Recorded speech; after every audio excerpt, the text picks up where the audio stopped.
Gallon, pack up. We're heading home. Pop. My house elf appeared beside me. Big bad ears, tennis ball eyes, the whole Dobby package. Except my house elf was wearing a tiny tailored tuxedo and bowing like a proper English butler. As you command, most esteemed master. See, I got Gallon because my maid Char was getting ideas. She's a stone golem woman. Gorgeous, tall, absolute bombshell figure. Curves that could kill. Literally. She's made of rock. When she offered to warm my bed, I nearly had a heart attack. One wrong cuddle, and I'm in the emergency room with a cracked skull. So I speedran the house elf summoned and reassigned her to bodyguard duty. For everyone's safety. Mainly mine. As for Gallon, I refused to let him dress like a Hogwarts house elf. Those guys look like they lost a fight with a laundry basket. I told him, you represent me, dress accordingly, and he made himself a little butler's suit. Then I gave him some butler training manuals, and this little guy went full Alfred Pennyworth. He declared it the supreme honor of house elf kind, and now carries himself like he graduated from the Royal Academy of Butlering. Honestly, best investment I've ever made. I'm thinking of getting a few more to be his assistants. House elves are loyal, can do literally any household task, and their innate elf magic rivals wizard spells in some areas. If their ancestors hadn't lost that ancient war, wizards would have been the ones serving them tea.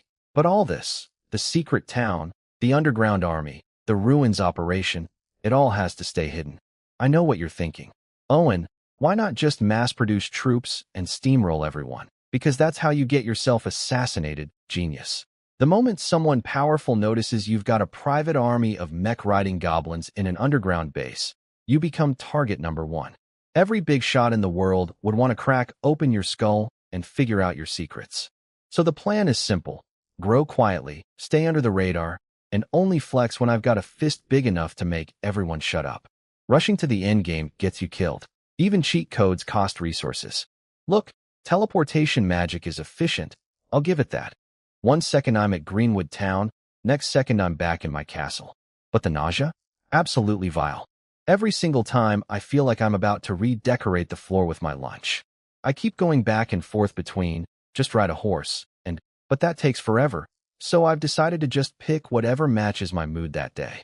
My new butler elf Gallon went off to learn the castle layout, and I hit the bath. And oh, my bathroom is not the sad wooden tub it used to be. I cashed in some points for the Hogwarts prefect's bathroom. Giant pool, gold faucets covered in gems, the works. Me and my girls have had some vigorous water fights in there. Waves lasting a solid 30 minutes. Don't ask. After the bath, my slime maid did her thing. Drank a cup of olive oil, crawled onto me, and melted into a full-body massage gel. It's incredibly relaxing, but also feels disturbingly similar to a certain silicone product I bought out of curiosity as a teenager. No further questions, please. Feeling refreshed, I went to find Dale in the greenhouse because, well, a man needs to manage his inventory before it overflows. You know what I mean. When I walked in, she was grinding herbs with this metal pestle her mother left her. And let me just say, the shape of that thing made me deeply uncomfortable. 8 inches long, thick, bumpy texture. I chose not to comment. A wise man knows when to shut up. I gave her some fragments of that green jade crystal from the ruins to research. Maybe she can brew a bloodline potion from it. She was interested in the project, but way more interested in me personally. She made me one of her stamina soups afterward. Great taste, great effects, absolutely devastating on the body. I was lying there like a deflated balloon. And then Maya showed up in black stockings and heels, timed to the minute. She'd clearly calculated exactly how long my bath, walk, exercise, and recovery soup would take. Not a second wasted. I couldn't even make an excuse. This woman is terrifying. On the bright side, the territory's doing well. No more serfs. Everyone's been converted through the system. Soldiers are training up nicely. We're stronger than ever. The bad news? Outsiders are swarming in. Bandits, horse thieves, scouts from rival factions, adventurers, spies, you name it. Luckily, my new cavalry, 20 scouts and 30 light riders, is enough to scare off most of them. Nobody tough enough to fight 50 horsemen is doing grunt recon work. Maya's smart though. She knows that locking everything down just makes people more curious, so she opened up the tavern and inn for visitors. Let them snoop around town all they want. Every single resident has been system converted, so nobody's going to accidentally leak secrets. The outsiders keep eyeing the demon-horned forest suspiciously, but our wooden fort blocks all access, and anyone who tries to go around gets lost in a forest full of mutant monsters and wild goblins. Good luck with that. It's quiet for now. But I know these types. Peaceful is not in their vocabulary. Something's coming. It's just a matter of when. Bad news landed on my desk. Well, technically it landed on Maya's desk first, because she's the one who sorts through Corin's intelligence reports and highlights the important bits for me. And this time, the important bit was, magic users are multiplying near the Empire's border and heading north. Toward me. Great. Just what I needed. The only silver lining? Winter's coming. And in the north, winter isn't just cold. It's a death sentence for travelers. Even if you can fly, once you lose direction in a blizzard, you're basically a frozen popsicle waiting to happen. So all those nosy outsiders hanging around my territory, they'll leave soon. No quests to take, no crimes to commit with my soldiers everywhere, and zero income means they'll burn through their savings and bail. Now, Maya thinks I worry too much. According to her, I'm a perfect master, except for being physically weak, not very capable, lacking willpower, and being kind of a coward. But other than that, flawless. Not greedy, not cruel, not heartless. Just slightly paranoid about everyone trying to kill me. She's convinced we could conquer half the North right now and grab a count title without breaking a sweat. And the Empire? She says those people spend 90% of their energy backstabbing each other. So the only ones who could actually threaten us are the top dogs. And those guys are too busy fighting over the throne to care about some backwater territory. She's probably right. But I'd rather be alive and cautious than dead and bold. Thanks. I told her to recall Corin's before the snow hits. He's my trade manager, not a spy, though honestly he's scarily good at both. Speaking of Corin's, this man is a machine. I sent him to gather intelligence, and he came back with 300 slaves, several dozen homeless civilians, and useful intel. Most of the newcomers are women too, which finally starts fixing our terrible gender ratio. Went from completely lopsided to a manageable 6-4. The Empire's border regions are a mess right now, with lords killing each other left and right, so there's no shortage of displaced people. And Corin's? Handsome face, fancy noble clothes, riding a white horse with knights flanking him. The man looks like he stepped out of a romance novel. Everything he says automatically sounds 10 times more believable. He could probably sell ice to a snowman. But his best find was a knight named Howard. Howard's pushing 40, which for a knight means he's at peak everything, strength, experience, skill. But the man's been stuck at the same rank for 20 years in the Imperial Border Army. Started as a patrol grunt, fought in every single battle against the northern barbarians, covered in scars and medals, and still just a regular knight. No promotion, no land, no future. His family story is honestly depressing. Grandpa was a knight with land. Dad was a knight without land. Howard's kids were looking at becoming knights without even the title. The problem isn't talent, it's math. Too many knights, not enough resources. Knights are like those giant Tibetan mastiffs. Absolute war machines. But in peacetime, who's paying to feed 100 of them? So old noble families keep cutting knight budgets until guys like Howard get squeezed out completely. His dad burned every favor and penny the family had saved for generations just to get Howard into the border army. 20 years of blood and sweat later, Howard's got nothing but medals and broken bones to show for it. Then one night Corin's got him drunk, dangled an opportunity, and Howard said yes. He regretted it immediately the next morning, but after lying awake all night, he realized this might be his only shot. So he grabbed his eldest son Hog and marched north. The whole journey, Howard was sweating bullets, thinking he'd been scammed. But when he actually saw my territory, solid wooden walls, organized buildings, well-trained soldiers, his worry instantly shifted from, did I get tricked, to, how do I make myself indispensable, smart man? I also handed Maya 2 Teutonic Knights and 10 ninjas under her direct command to handle whatever chaos spring brings. I keep delegating because let's be honest, I've got magic to study, puppets to build, an underground city to construct, and ruins to excavate. I can't micromanage everything. That's what talented subordinates are for. And I'm the guy with the cheat system, so nobody's replacing me at the top. Delegation without fear, that's the dream. Meanwhile, Howard nudged his son, and young Hog immediately puffed out his chest, grabbed his shield and flail, and tried to look as intimidating as possible in his beat-up, iron-plated armor. Kid's trying so hard. I respect the hustle. So Corrins brought Howard and his son Hog into town, and from what I heard later, the whole walk was basically a masterclass in political maneuvering. Corrins played it perfectly, casual tone, dropping just enough hints to be helpful without being obvious. One sentence about Maya running things, and Howard immediately filed away every detail like a human hard drive. The guy spent 20 years in imperial politics getting stepped on. He knows exactly how to read between the lines. Corrins mentioned Maya once, and Howard instantly understood. Respect the woman in charge, don't be an idiot, and don't make enemies on day one. Took him one sentence to learn what most people need 5 beatings to figure out. Meanwhile, Howard was scanning my town like a military inspector, and honestly, he was impressed. I could tell because Corrins told me later that the old knight kept nodding to himself. The walls, the soldier discipline, the street layout. He approved of almost everything. His one critique was my arrow tower placement. Apparently, I left too many blind spots and used too many towers to cover too little area. Fair enough.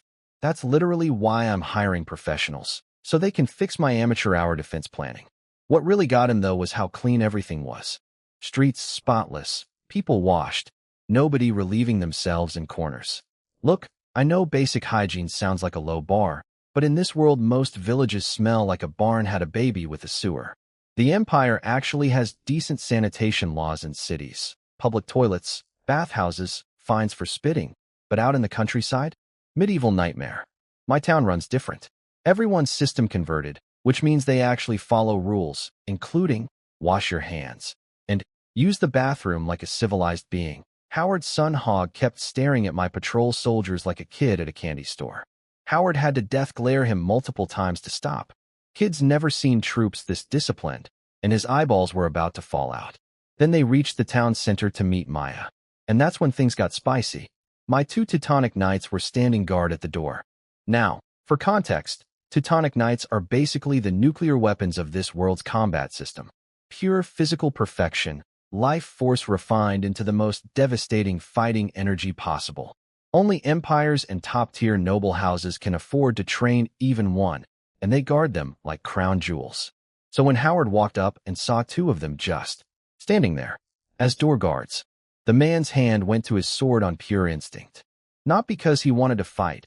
His survival instincts just screamed at him. His body literally locked up. He couldn't draw the blade even if he wanted to. Every fiber of his being was telling him, move 1 more inch and you die. His son Hog nearly passed out from the pressure alone. Corrins, who's used to this by now, casually knocked on the door. Maya said, come in, and the killing intent evaporated like it was never there. Howard left his trembling son outside. The kid simply wasn't worthy of entering that room after what they'd just felt, and walked in with the posture of a man who just found religion. Here's the beautiful part. Howard wasn't scared. He was thrilled. Because 2 Teutonic Knights as casual bodyguards means this territory has resources and connections that most counts don't have.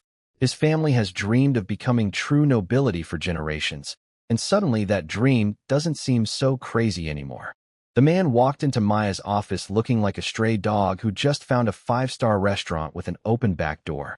Pure desperate excitement hidden behind a poker face. I love it when talented people are hungry. They work so much harder. Maya brought me Howard's resume, and honestly, the guy's perfect.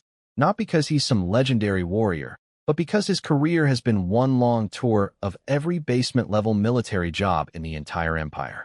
Patrol duty, gate guard, grunt work across every branch of the border army.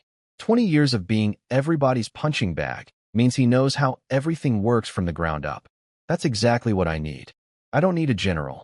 I need a guy who knows how to organize patrols and keep soldiers in line. Hired. And yes, I immediately handed him control of military training and security. Sounds insane, right? Giving a stranger your army on day one. Here's the thing. My system lets me override any soldier's loyalty with a single thought. If Howard ever gets funny ideas, I can have his own troops turn him into mincemeat before he finishes his evil monologue. Maya still assigned ninjas to watch him, though. Can't blame her. Meanwhile, I was supposed to be studying 4th-year Hogwarts charms when she walked in. Keyword, supposed. Because Dale had been tutoring me in a white dress shirt and black stockings combo, and my concentration was compromised. I was actively fantasizing about switching her to a witch costume with a broomstick when Maya appeared, so I casually crossed my legs and shoved the textbook down to cover the situation. Smooth as always.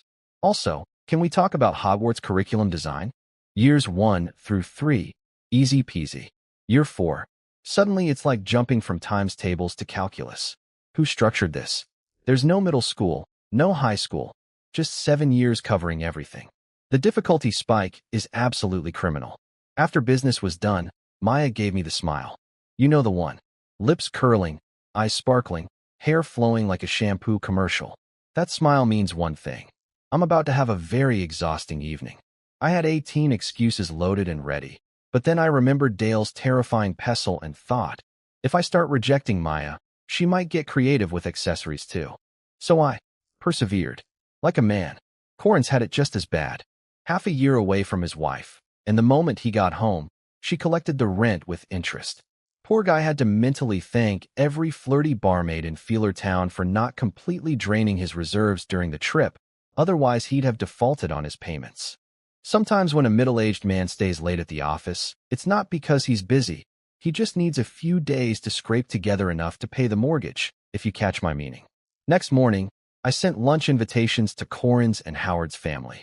Corin's wife Katie had him bathed, shaved, and dressed before he even fully woke up. That woman runs a tight ship. She understood immediately that this lunch was both Howard's job interview and Corin's reward ceremony. When the three of them arrived at the castle, Howard and his son Hogg were visibly uncomfortable that my castle has no outer walls. But then they saw the Teutonic Knights and 100 elite soldiers guarding the entrance, and it clicked. Walls would just get in the way of these guys killing things. Then Gallon popped in with his signature bubble sound. 3 grown men nearly jumped out of their skin. A tiny bat-eared creature in a tuxedo appearing from thin air will do that. But Gallon's butler manners were so impeccable that everyone recovered quickly and followed along. He handed them off to the slime, maids to escort them to the dining hall. My little butler is really growing into the role. The slime maids can clean, sure, but for anything requiring actual thinking, Gallon's irreplaceable. I've already decided to get him some assistance. The man deserves a team. So I made Howard, Corin's, and his son sit in the dining hall and stew for a while before I showed up. Not because I was busy, I was literally doing nothing in my study. But that's the game, right? If I walk in immediately like an excited puppy, it screams, desperate small-time lord. Instead, I let them marinate surrounded by centuries-old Hogwarts furniture and magical artifacts until they're thoroughly intimidated. The Hydra family is actually only 20 years old, which is a joke for nobility, so I have to manufacture mystery. And judging by the looks on their faces when they saw the antiques, they were all thinking the same thing. This must be some major noble house's secret side project. Works every time. But while I was sitting alone waiting for the clock to tick, something unexpected happened. I actually started thinking. Like, really thinking. About myself. And honestly, it wasn't pretty. Here's the truth. My territory's success is about 80% the system, 30% Maya, and negative 10% me. Yes, that's 110%. The extra 10 is how much I actively hold things back. Before I got Ice Guide, I was a certified couch potato. Older guy, zero ambition, coasted through life doing the absolute minimum. All those years of life experience everyone talks about, mine were worthless. You can live to 100 and still be useless if you never actually learn anything. That's me. I lived my whole previous life like a dog chasing its own tail. Lots of movement, zero progress. My only 2 skills are knowing I'm useless and handing my problems to people who aren't. Which, honestly, got me further than you'd think. But I can't keep winging it. Back when the territory was tiny, my throw stuff at the wall and see what sticks approach worked fine. Now, I've got an iron mine at Wild Bull territory, ancient ruins in the Demon Horn Forest, a goblin town, a wooden fort, a castle, an underground city that I started building and then just stopped, and a tunnel network that exists only in my imagination. Everything's scattered, nothing's connected, and I'm spreading my resources thinner than butter on prison toast. The system is incredible, hundreds of games worth of universes to pull from. Tanks, spaceships, magic swords, elite soldiers, legendary buildings. I literally have access to a multiverse of cheat codes. But I'm like an ant that fell into a grain warehouse. There's so much food that I just run around in circles instead of eating strategically. And the people problem is getting worse. Right now, system-converted citizens follow rules perfectly, which makes management easy. But I need real talent. Managers, strategists, specialists. I could summon them from the system, but anyone worth summoning is expensive and comes with a personality. Worse, educated elites from other worlds stick out like sore thumbs. In this world, the noble educated circle is tiny. Everyone knows everyone. One or two mysterious newcomers. Explainable. A dozen? People start asking questions I can't answer. The solution is simple on paper. Make the territory so big that talented people can hide in the crowd. But we're not there yet. So for now, I recruit from reality. People like Maya, Howard, and Corrins. Cheaper, no system points required. And they come with built-in backstories nobody questions. I also can't keep avoiding the spotlight forever. Staying low-key was smart at the start, but now it's choking growth. I need outside population to grow, and you can't import hundreds of people without someone noticing. My whole hide everything underground strategy is starting to conflict with basic math. You know those lottery winners who blow through millions in a year and end up worse than before? That's what I'm trying not to be. The system gave me infinite potential, but potential without planning is just expensive chaos. At least I've shown some self-control. I only have 2 women, which in Ice Guy terms basically makes me a monk. Time to get organized. Or at least hire someone who is. So after my deep existential crisis about being a terrible manager, I actually felt a bit better once I thought it through. Sure, I spread my resources everywhere like butter on too much bread. Iron mine here, lumber fort there, goblin town over yonder, ruins underground. But those aren't random projects. They're resource nodes. Every single one feeds the territory something it needs. So maybe I'm not as dumb as I thought. Just chaotically efficient. Plus, my system keeps regenerating progress points. As long as I don't die, I have infinite chances to mess up and try again. What entrepreneur wouldn't kill for that deal? Unlimited funding, no bankruptcy risk. Failure isn't the end. It's just collecting extra stepmothers. Success is the mother of all my achievements, and failure is like 12 stepmothers cheering from the sidelines. But, and this is a big but, I can't keep leaning on the system like a crutch. The territory is getting too big. Population conversion alone is eating massive chunks of my points, and I've got bases everywhere that need maintenance. I need to start using system resources as a spark to ignite growth, not the entire bonfire. Also, I need to get physically stronger because last night Maya nearly rode me into early retirement. No amount of magic stamina soup fixes that. And drinking too much soup means peeing all night, which means bad sleep, which means walking around like a zombie the next day. These are real problems that nobody warns you about in Ice Guy stories. Anyway, I showed up to the lunch fashionably late, kept things casual, and served white fish and snow crab from the northern river. Local delicacies you literally cannot get anywhere else because they'd rot long before reaching the empire. Corrins pretended it was the most amazing thing he'd ever tasted, even though his wife cooks this stuff 3 times a week. Total brown noser. Howard and his son Hog were genuinely blown away, though. They'd never had fresh river seafood before. Watching them eat like happy puppies was oddly satisfying. While they stuffed their faces, I casually checked everyone's stats through my system. Here's the scouting report. Corrins, jack of all trades, master of charm. Intelligence 50, charisma 50, perfect for diplomacy, trade, and intelligence work. Could handle his role even if the territory grew 10 times bigger. Howard, solid military man. Combat stats are decent, but his real gems are his traits. Brave and skilled in battle. Means he can both fight and command, not just swing a sword mindlessly. And steadfast self-discipline means he won't betray me even if someone waves a bag of gold in his face.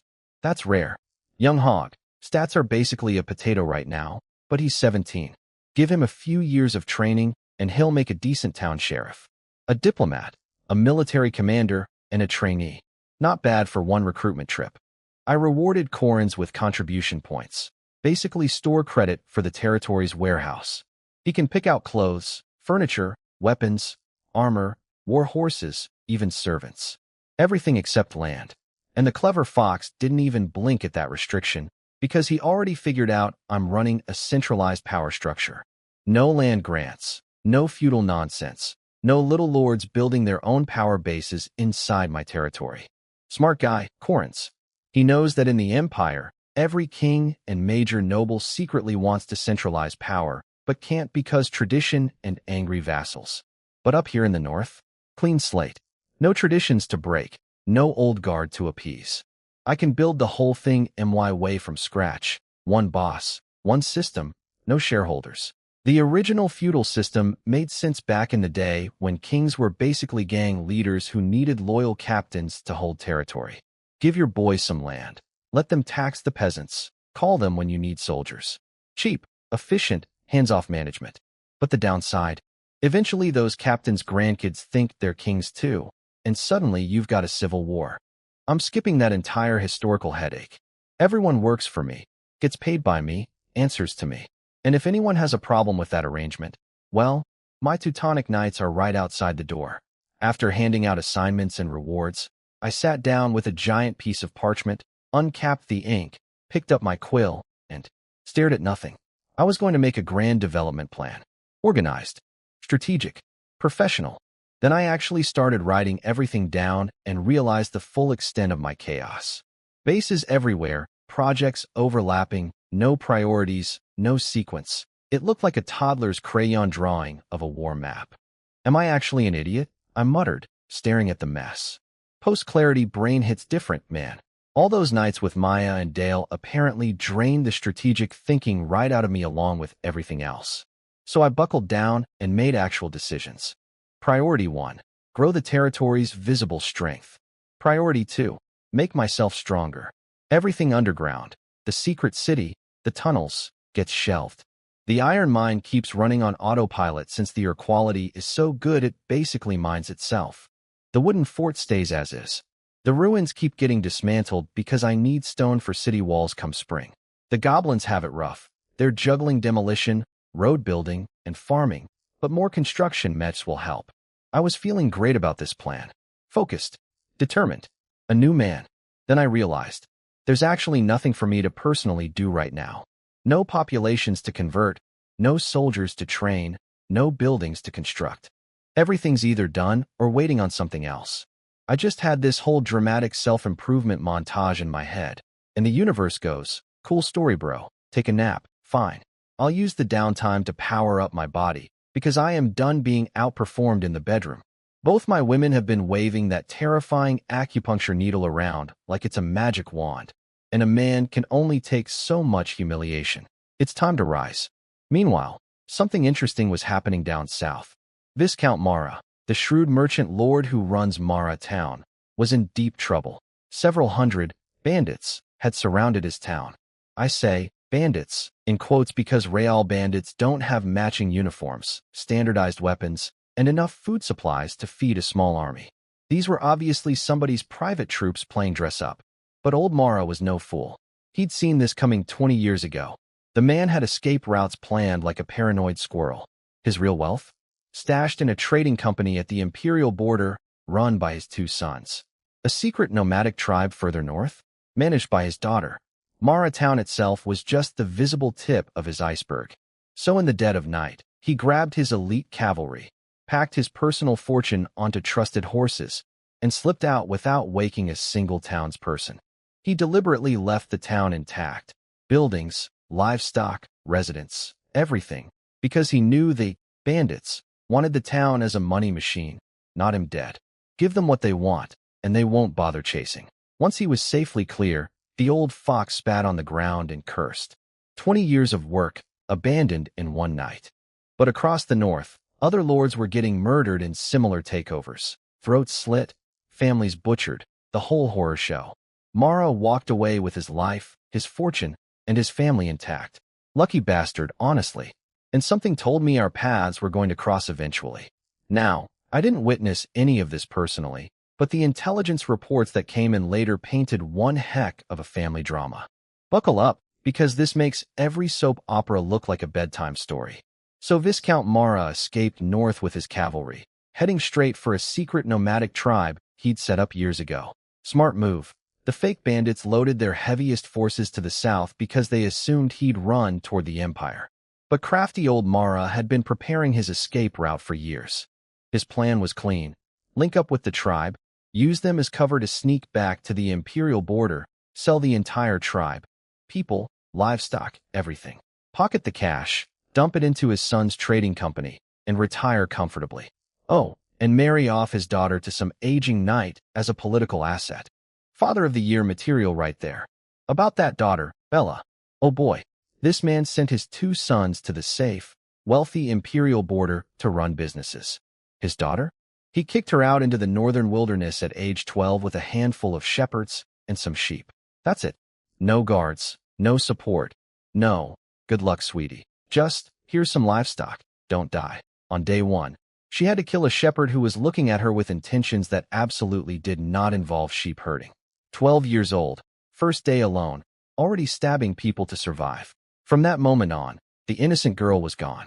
And she didn't just survive, she thrived. Over the years, she dodged wolf attacks, droughts, bandits, disease, and about 100 other ways to die in the frozen wasteland. She gathered lost travelers, took in refugees, grew the tribe from a few shepherds to over 200 people with herds of cattle, horses, and sheep. All by herself, starting at 12. But dear old dad never trusted her. He planted spies in her tribe, pulled out the strongest young men to serve as his cavalry, and kept her on a tight leash the entire time. In his eyes, she existed for one purpose: to be used and discarded whenever convenient. Bella knew exactly what would happen when Daddy showed up. He'd take control of everything she built, sell it all, marry her off to some random knight, and never think about her again. She'd read him like a book because abandonment gives you perfect clarity about the person who abandoned you. Here's where it gets dark. Some mysterious noblewoman passing through had given Bella a gift: a twisted stone egg on a horsehair necklace. A demon egg, made from actual demon flesh.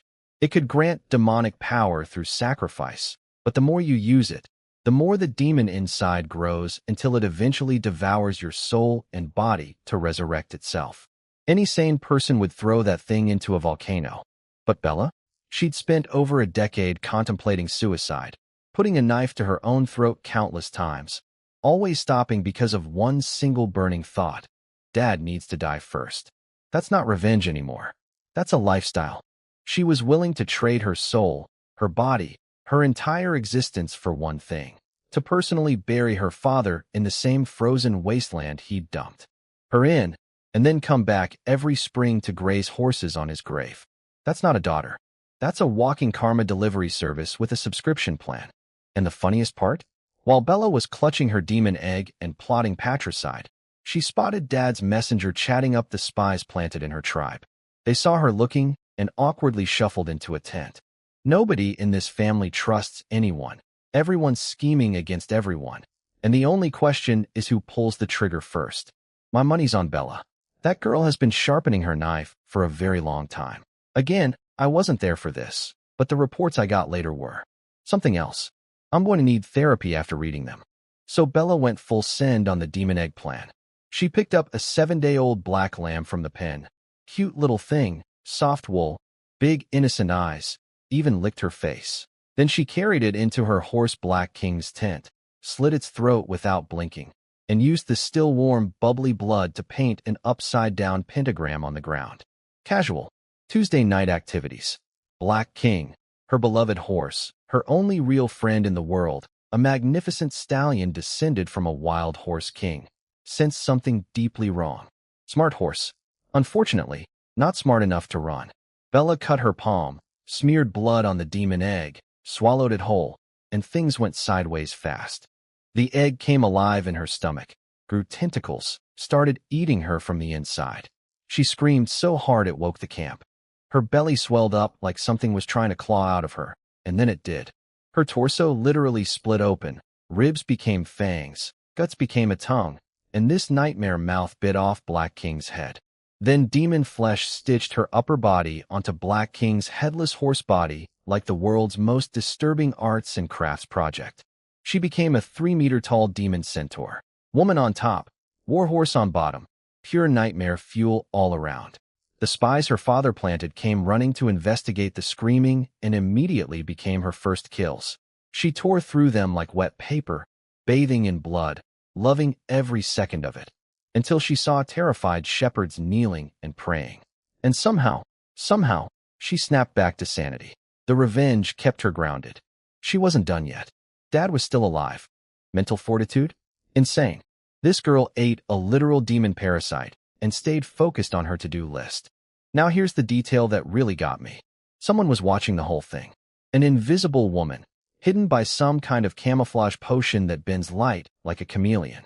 She was the one who gave Bella the egg in the first place. And her only comment after watching this body horror transformation? Not bad. She killed a few people and regained her senses. But did she not notice that horse was a stallion? I don't even want to think about what that implies for the bottom half of that merger.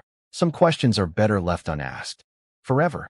So while I was peacefully snoring in my underground bunker, apparently both my territory's women were having dramatic moments I knew nothing about. First, that mysterious tall woman from the Bella situation? She's heading straight for my territory. 2.5 meters tall, body proportions that make Dale look modest, carrying a 3-meter staff. Even the bravest man would feel less like climbing a mountain and more like staring into the abyss. Her only complaint? The North is boring. Lady, please stay bored somewhere else. Meanwhile, Dale sensed something, some kind of blood connection, and immediately went full battle mode in her greenhouse bedroom. Horns, wings, tail, demon armor, giant sword. The works. And what was she worried about? Not an invasion. Not a monster attack. She was worried her mother might steal me. That's right. Dale's mom apparently left the family years ago because she couldn't control her magical mutations. Sad story. But Dale's primary concern isn't, oh, my long-lost mother is coming. How emotional. It's, that woman taught me how to pick men, and if she sees how amazing my master is, she'll try to take him. So now she's gripping her demon sword hard enough to make the metal screech, ready to commit matricide over boyfriend theft. Between Bella wanting to murder her dad and Dale ready to decapitate her mom, the North is producing some world-class filial piety this season. And me? Blissfully unconscious on my memory foam mattress in my underground bunker. I sleep down there because it's the only place I feel truly safe. The castle bedroom is too exposed, and I was sleeping alone because, look, a man needs recovery time. I can't keep chugging stamina soup and soaking in Gucci tea like a 60-year-old at a spa retreat. I'm young. This shouldn't be necessary. My magic studies hit a wall too. Dale's tutoring isn't enough anymore. I need more foundational knowledge, and no amount of private lessons, no matter how thorough or what outfit she's wearing, can fix that gap. So I retreated to my bunker for a study hibernation. My daily routine down here is actually pretty nice. Wake at 7, bathroom, ring the bell, and my new female house elf Seiko brings breakfast, Chinese style. Fried dough sticks, tea eggs, and congee.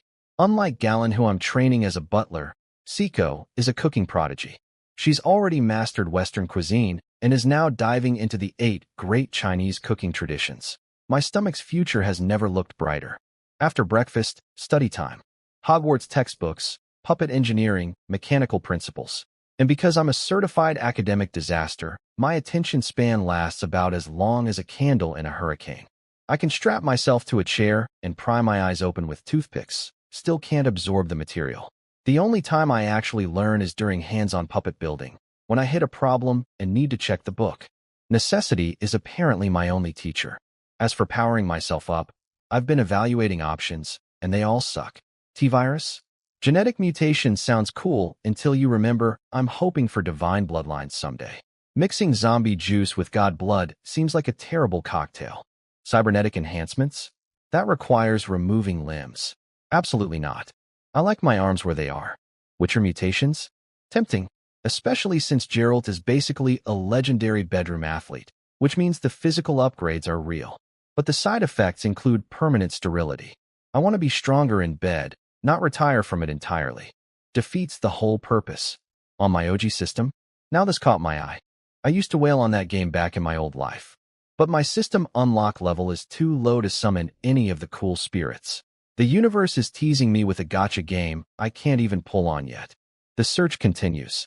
Somewhere out there is a power-up that makes me stronger without destroying my ability to reproduce, removing my limbs, or turning me into a zombie.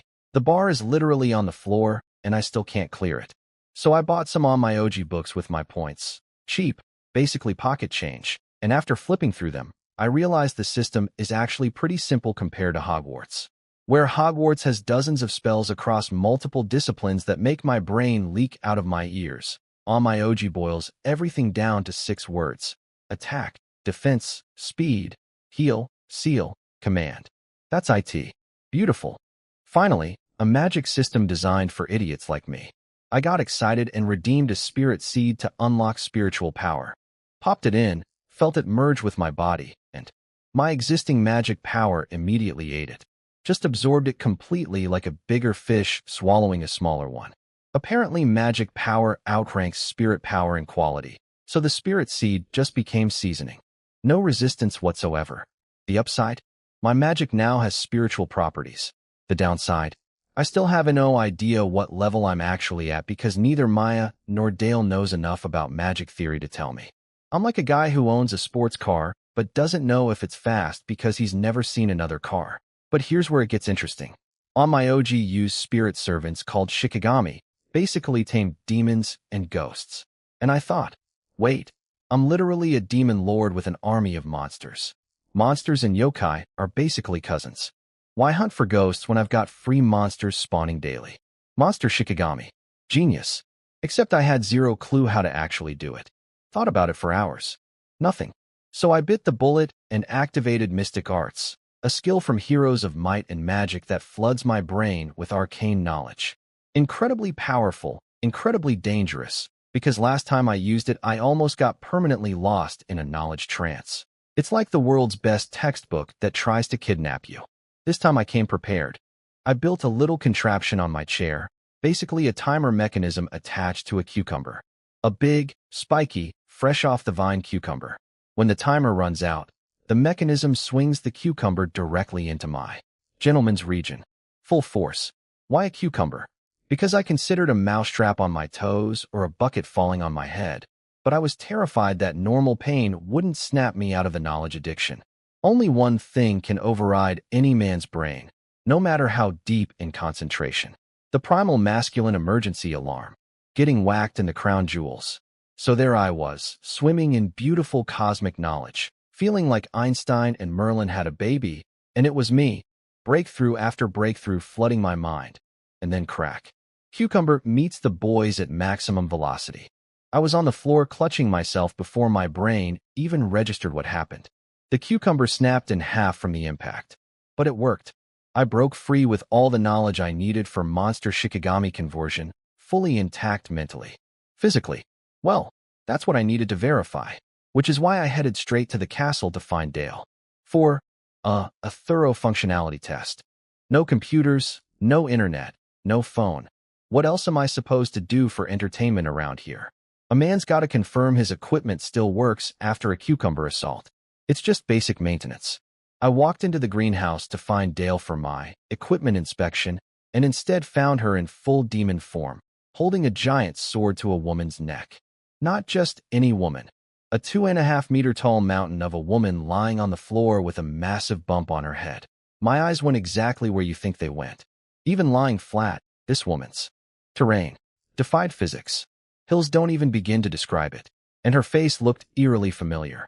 Who is this? My mother, Dale said, clearly annoyed, watching my eyeballs betray me in real time. Her sword hand twitched. Oh, so that's where Dale gets it from. Genetics are wild. Apparently Mama, which had snuck into the castle uninvited, which triggered every alarm in Dale's protect my man defense system. So my lovely Dale waited for the perfect moment, transformed, and slapped her own mother across the skull with the flat of her demon sword. The old lady dropped like a sack of potatoes and bounced. Bounced. I didn't hesitate. I summoned my brand new Shikigami, my first successful monster-to-spirit servant conversion. Go, Slime Queen. I mentally imagined throwing a pokeball while wearing a backwards cap. Nothing actually appeared in my hand, but a giant blob of green slime materialized, instantly molded itself into a tentacle-covered female shape, because aesthetics matter, and launched at the mother-in-law. wrapping her up tighter than a burrito. Small problem. Slime body fluid is corrosive, so her clothes dissolved completely. All her hidden items got spit out. Potions, books, weird materials, and a pestle identical to Dale's suspicious one. Like mother, like daughter, apparently. Some items couldn't come out, though. I looked up at the piercings on her face and just sighed, then swallowed hard. Everyone's got their thing, right? I had my own awkward teenage phase too, except this life I actually have women, so I don't waste creativity on solo projects anymore. She's waking up.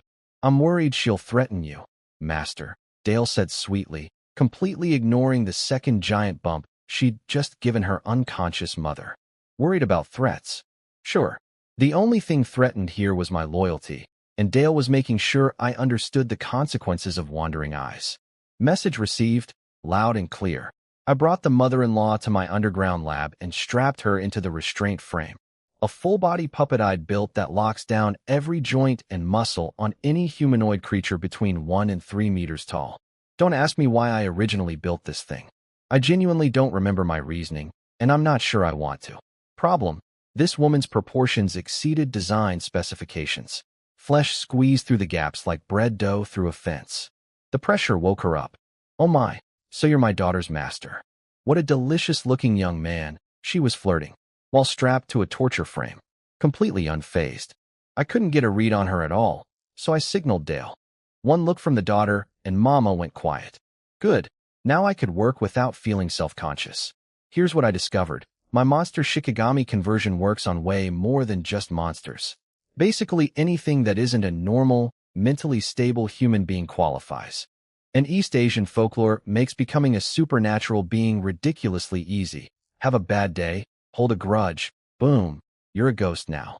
Easier than changing citizenship. When I ran diagnostics on Dale's mom, it confirmed what I suspected. She's not really human anymore.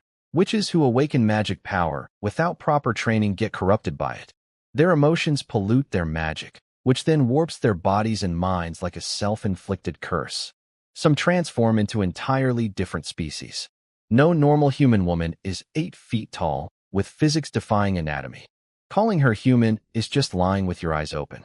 This realization actually made me feel better because what I was about to do next was not something you'd want to do to a regular person. But since she technically isn't one anymore, my moral bottom line survives another day. Barely. So my new mother-in-law woke up, and instead of screaming or crying, she sat down and started cutting steaks so aggressively the knife threw sparks off the plate. She touched the collar on her neck, felt the something's different sensation throughout her body, and just kept eating. Cold as ice, this woman. Her name's Emile, and she's terrifying. Not because she's angry, because she isn't. Any normal person would be furious after getting knocked out by their own daughter, strapped to a frame by a stranger, and waking up with mysterious modifications to their body.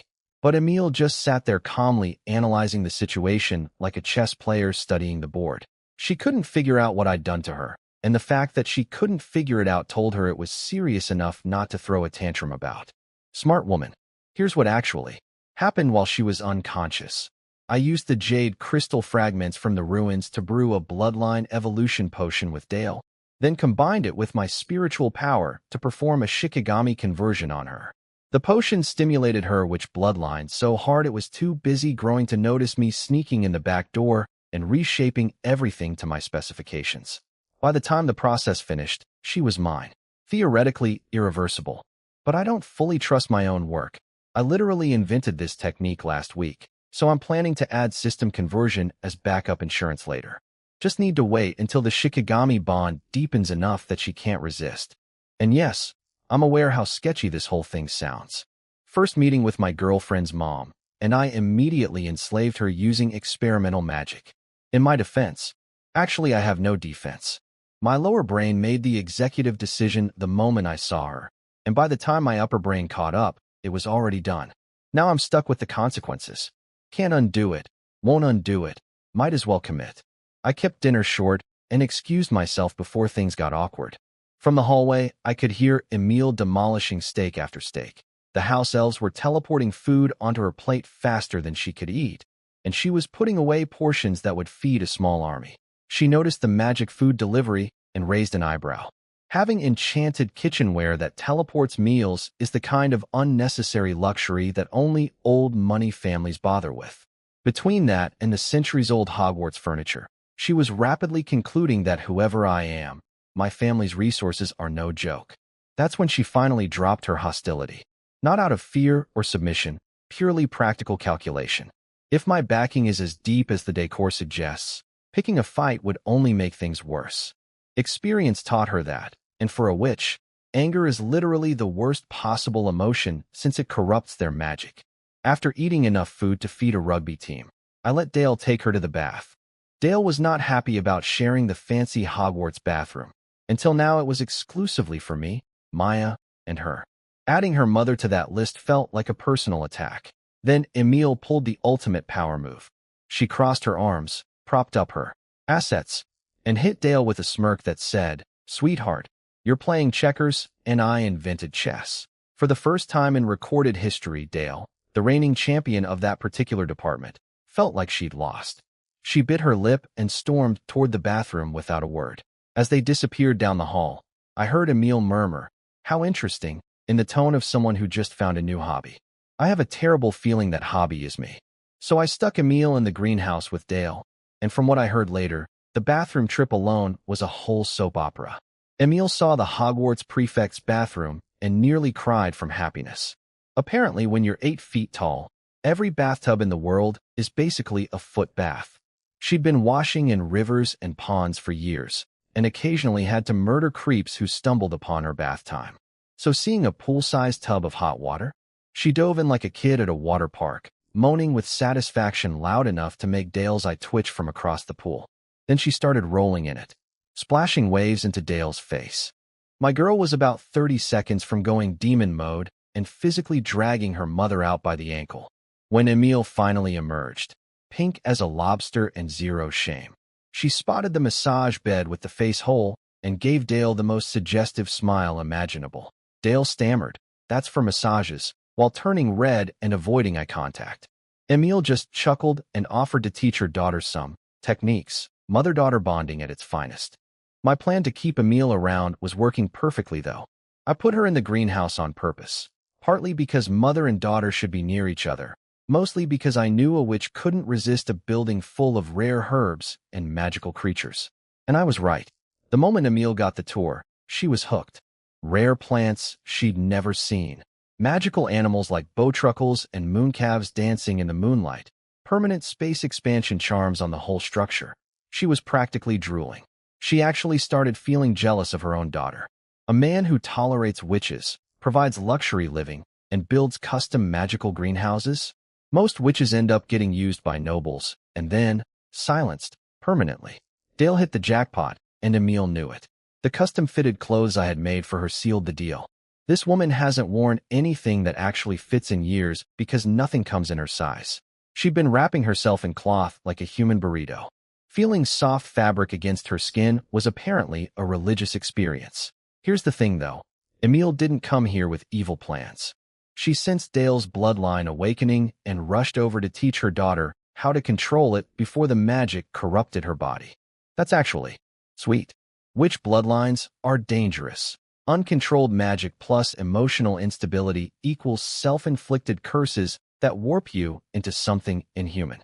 Emile went through it herself and didn't want Dale repeating her mistakes.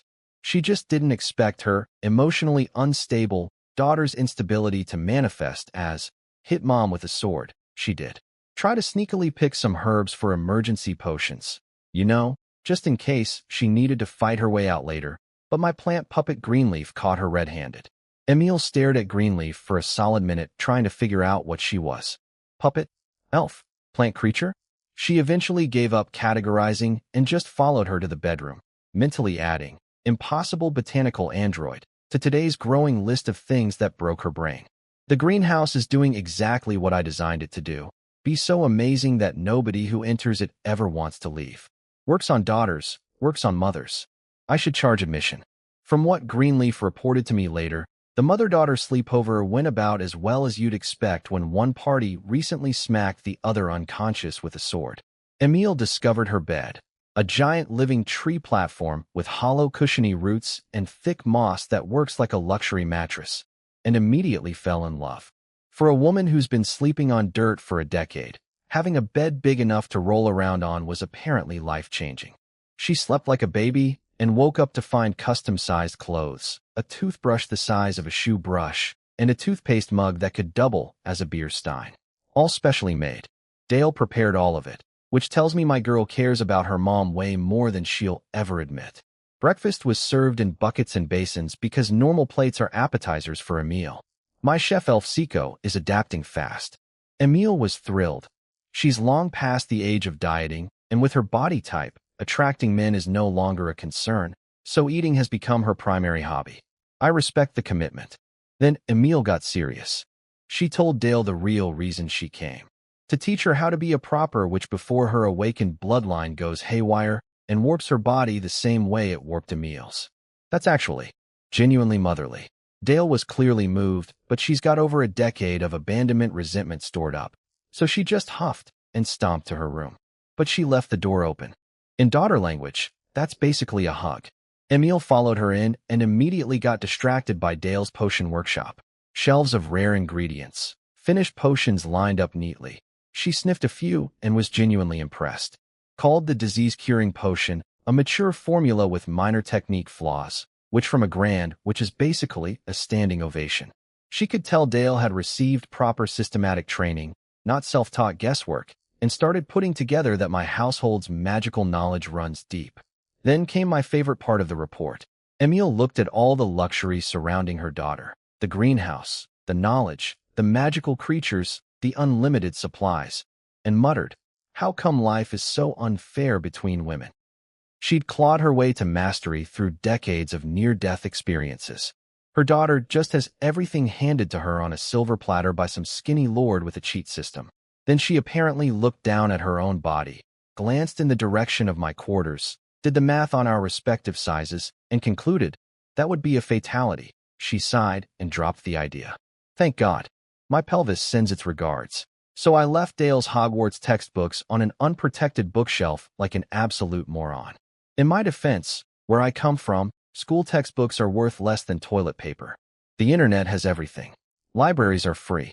Knowledge is so cheap it's practically forced down your throat. So leaving some teenager-level magic books lying around didn't even register as a security risk in my brain. But I forgot, this isn't Earth. Here, a complete magical education system is worth more than gold.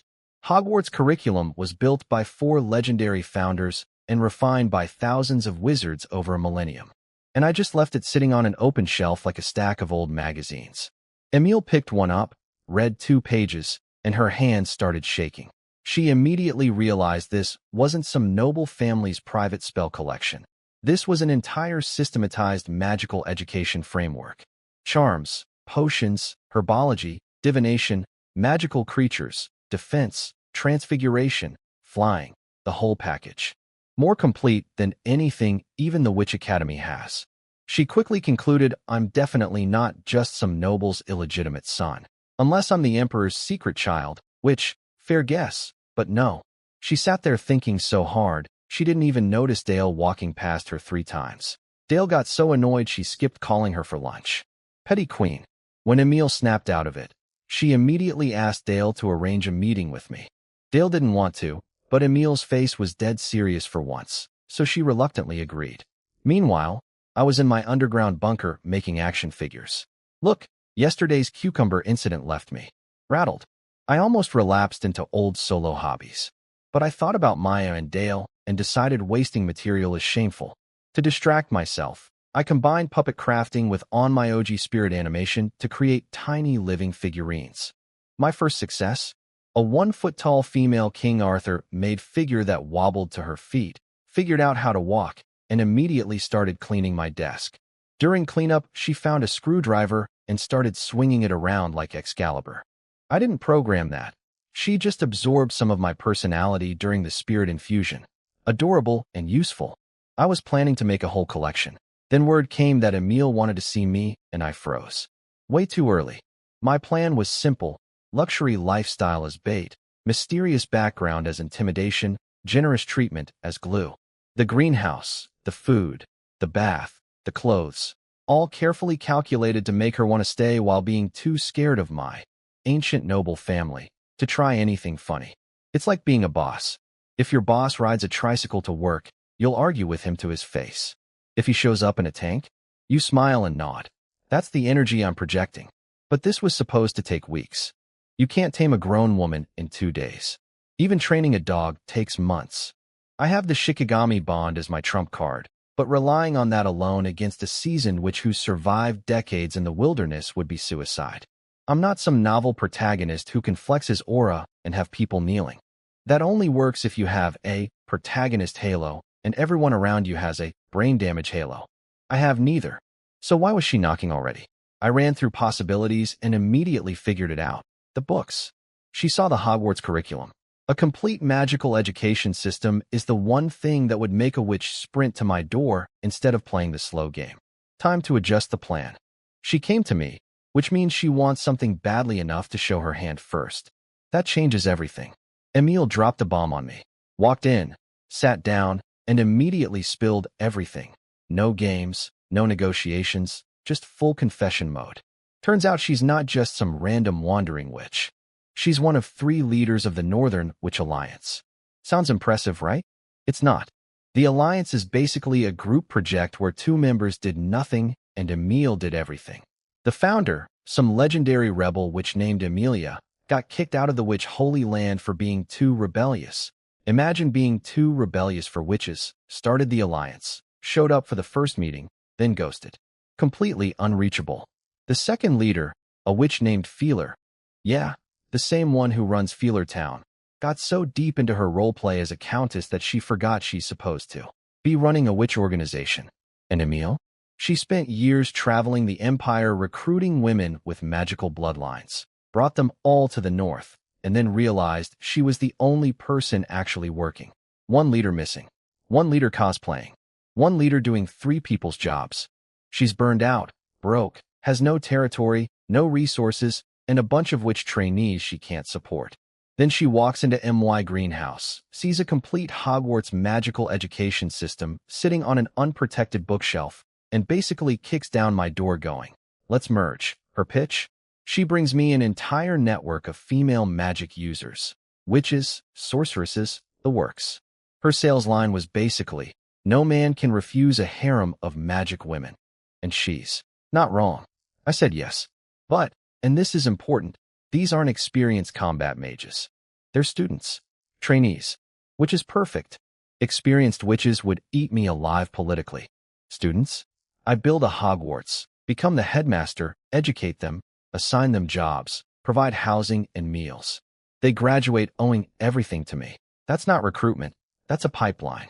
I didn't go all in, though. Made her prove the alliance exists by providing intelligence first. And she delivered. Turns out her scattered people have accidentally formed a functioning spy network across the north. The moment I heard intelligence network, I called Maya in. What followed was beautiful and terrifying. Emile had been casually flirting with me the whole meeting, totally in control. Then Maya sat down and started asking questions, and within minutes Emile was sweating through her clothes.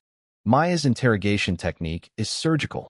Every question leads into the next like a trap within a trap. Emile's outfit was soaked through, and honestly it was getting distracting. So I grabbed Dale and excused myself to the next room for some research on the piercings we discovered during Emile's capture. Academic purposes only. Maya extracted the Alliance's complete intel in record time and had a full integration plan ready within a day. That woman is scary efficient. 2 pieces of intelligence stood out. First, some female demon centaur is running around the north. Interesting but unreachable, so I filed that away. Second, and this one made me frown, Mara Town got taken over by those fake bandits. That's a problem. Mara Town is the closest hub to my territory. Every trade route, migration path, and potential military approach runs through it. Whoever controls Mara Town controls my front door. I don't believe for a second these are real bandits. Someone powerful is behind them. The question is, are they satisfied with just Mara Town, or is this the first step toward expanding in my direction? Either way, I'm preparing for the worst. And if they push their luck, I'll wipe them out. Yes, that means pissing off whoever's backing them. But honestly, Unless they can field 3,000 professional soldiers, I won't even bother with strategy. I'll just roll over them. The north is big. My territory is strong. And I'm done being cautious about things parked on my doorstep. Mara Town can wait until spring, but a bunch of witches and sorceresses? That's a limited time offer, and I'm not letting someone else snatch them up. Too many outsiders crawling around the north right now. It's only a matter of time before someone else discovers the alliance. But first, logistics. I need to get Emile back to her people, and I need a way to communicate and transport people across the massive distance between my territory and the Imperial border. Maya's plan requires keeping some alliance members in place as intelligence assets while bringing the young talented ones back here for education. The distance is a nightmare. It's our natural shield, but also our biggest headache. So I did something creative. I took Emile's 3-meter staff and fused it with a Nimbus 2000 flying broomstick. The result? A super broom. Less agile than the original, but in a straight line? This thing could outrun a missile. Strap some explosives to it, and you've got a medieval B-52 bomber. Actually, that gave me an idea.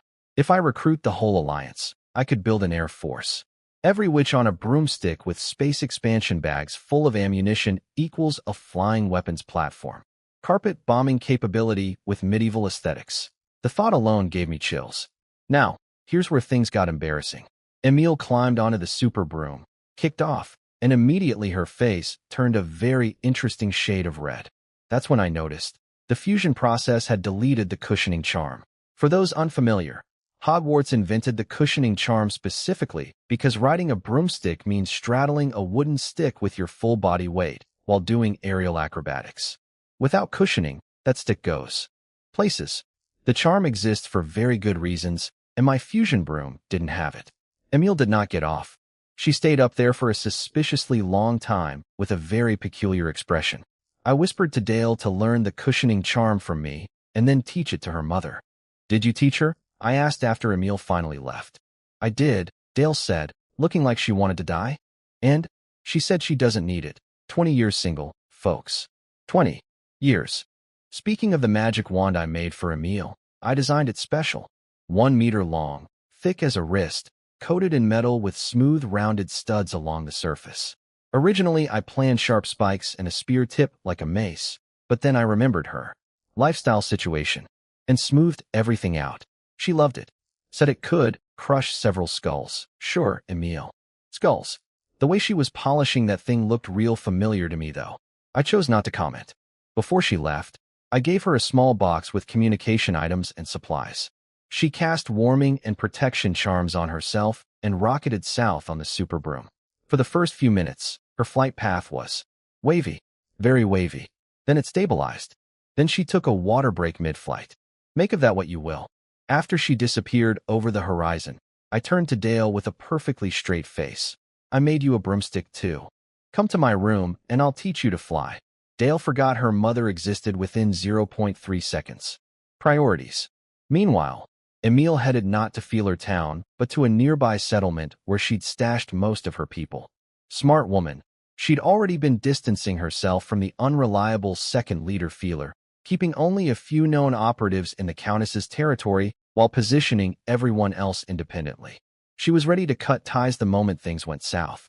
Between her survival instincts and Maya's strategic brain, I'm starting to feel like the dumbest person in my own organization. Which, honestly, I probably am. But I'm the one with the cheat codes, so who's really winning here? From what Emile told me later, her secret base is honestly one of the most cleverly disguised operations I've ever heard of. It's a dairy farm. Near Feeler Town, there's a settlement of retired knights and minor nobles running farms. Cheap land, low cost of living, perfect for aging warriors who want to leave something for their kids. Nobody messes with these communities because picking a fight with a whole town of ex-military farmers is how you start a peasant revolution. Smart place to hide. Emile bought a farm there, opened 2 shops in town, and basically became a local businesswoman. The real Alliance headquarters is right there making cheese, and neither the missing first leader nor the cosplaying second leader even knows it exists. That tells you everything about how done Emile is with those two. Here's where it gets sad, though. The farm workers, the actual witches she rescued, are not pretty. Wild witches who awaken without guidance get their magic polluted by negative emotions, which curses and twists their own bodies. Crooked shoulders, mismatched legs, extra fingers, hunched backs. They look like the casting call for a horror movie. And it's a vicious cycle. Girl discovers she has magic. Magic leaks out uncontrollably, causes weird stuff, maybe hurts someone. Family freaks out. Village grabs pitchforks. Girl gets beaten, abandoned, hunted. The fear and anger corrupt her magic further, which warps her body worse. Rinse and repeat until she looks like a completely different species. The younger ones Emil caught early enough to slow the damage. The older ones, irreversible. So she hides them on the farm making cheese. They're actually great at it. Loyal workers, quality product, solid customer base. As long as nobody discovers that their favorite artisan cheese is made by witches, everything's fine. If they did find out, torches and pitchforks, everything burned to the ground. No questions asked. Emil also keeps 2 actual HAGs as guard dogs. These aren't just ugly witches. They're fully corrupted beings who don't even consider themselves human anymore. The kind that would happily boil a child if nobody stopped them. Half of witchcraft's terrible reputation comes from creatures like these. Emil beat them into submission with brute force, but she never trusts them. They dream of ripping out her guts. She knows it. They know she knows. It's a beautiful working relationship built on mutual terror. When she got home, the hags reported that some demon sorceress had been snooping around the area. Emil was not happy. Spellcasters have unwritten territorial rules. You don't walk into someone else's turf uninvited unless you want a magical turf war. A demon sorceress poking around her cheese farm full of vulnerable witches? That's a red alert. The whole situation reinforced why Emil jumped at my offer so fast. She's got no backup, no real allies, a farm full of people who depend on her, and threats closing in from every direction. She needs my resources like she needs air. And I need her witch network like I need. Well, a network of witches. This partnership was inevitable. So the demon sorceress Emil warned off? She came back. While Emil was at my place getting bonked on the head by her daughter and strapped to furniture by her son-in-law, this reckless woman waltzed right back into the territory. Emil was furious, grabbed her broomstick in one hand, her totally not a weapon, in the other, and stormed out ready to commit assault. But the sorceress was already gone, only left behind some blood trails. Apparently someone or something had messed her up badly before she fled, which raises uncomfortable questions about who did that. Either a powerful solo fighter or a squad of professional soldiers, and the only place nearby with those resources is Feeler Town. More complications I'll eventually have to deal with. Then Emil said something beautiful. Good thing I already picked a sugar daddy. This is his problem now. Thanks, Emil. Really feeling the love. But here's the big development. I activated the FLO network. Hogwarts has this absolutely broken travel system where you throw magic powder into a fireplace and it teleports you to any other connected fireplace. Instant transportation. The entire wizarding world uses it like a subway system. And somehow these people are still nearly extinct as a species. You have teleportation and you're losing the population game to muggles? Incredible. The system points cost was surprisingly cheap, but each connection is one-to-one. I have to build every link individually, like spinning a spider web one strand at a time. So I connected my castle fireplace to Emil's farm fireplace. Highway number 1, open. Then I sent my people through. 10 ninjas went first, vanished into the green flames and materialized in Emil's living room, scaring the absolute life out of her 2 hag guards. Before the hags could even process what happened, the ninjas had already melted into the shadows. Then 4 Teutonic knights stepped through, because nothing says, friendly house call, like 4 unstoppable killing machines emerging from your fireplace. Then Maya, radiating, I'm in charge now, energy. I went last, and I hated every second of it. The teleportation felt like being flushed down a cosmic toilet. But worse than the nausea was the fear. This was my first time leaving my safe zone, my territory, my comfort bubble. Every paranoid instinct in my body was screaming that assassins were hiding behind every cow, behind every cheese wheel, waiting to jump me. Even surrounded by ninjas and Teutonic knights, I felt naked. But I came anyway, because I had to. Here's my honest self-assessment. My previous life turned me into a cautious, small-minded, play-it-safe kind of guy. And in this world, those traits will get me killed. Being a decent person with modern morals? I'm actually above average ethically compared to the nobles here. And that includes the fact that I own slaves and treat soldiers as expendable. That's how low the bar is in this world. The powerful people here don't just negotiate and trade. They murder, betray, and brutalize as standard operating procedure. If I can't match their ruthlessness, they'll eat me alive. I need either the stomach for political violence or the raw power to flip the table entirely. I have neither. Yet. Which is exactly why I'm standing in a cheese farm surrounded by deformed witches and angry hags, hundreds of miles from safety, trying to recruit a magical air force. Because once my population hits 10,000, the Empire will notice me. And when that day comes, I need enough cards in my hand to survive the game. A network of witches with teleporting fireplaces and flying broomsticks? That's not just a card. That's a whole extra deck. Fortune favors the bold. And right now, the bold is about to throw up from teleportation sickness in front of his new employees. Great first impression, Owen. So I teleported to Emil's farm, walked around for exactly 3 minutes like a government inspector, said some encouraging words, and left. All that dramatic internal monologue about courage and facing danger? 3 minutes. In and out. Like ripping off a Band-Aid. Except the Band-Aid was my entire comfort zone. But honestly, it worked. Something clicked. It's like the first time you pee in a swimming pool. You agonize about it forever. Then you do it. And suddenly you're an expert at feeling warm water spread between your legs while casually doing the breaststroke. Next time, zero hesitation. Just blend the two colors and keep swimming. Now, where to put the witches was the real debate.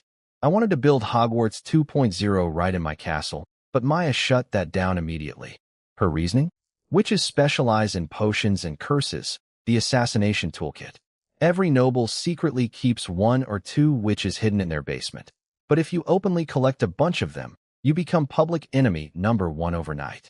Everyone assumes you're building a murder factory, the political equivalent of stockpiling nuclear weapons in your garage. So Maya suggested Greenwood Town, my goblin settlement deep in the forest. And actually, it's perfect. No humans around to freak out. The goblins are too ugly themselves to judge anyone's appearance. And the witches, who've spent their whole lives being hunted by humans, won't feel threatened by a bunch of polite green midgets. Win-win. Plus, and this is the genius part, the goblin town becomes my white glove. All the sketchy stuff I can't do publicly? Oh, that's the goblins' business. Nothing to do with me. The ruins? They found it. We just trade stone for supplies. Want to explore? Sure.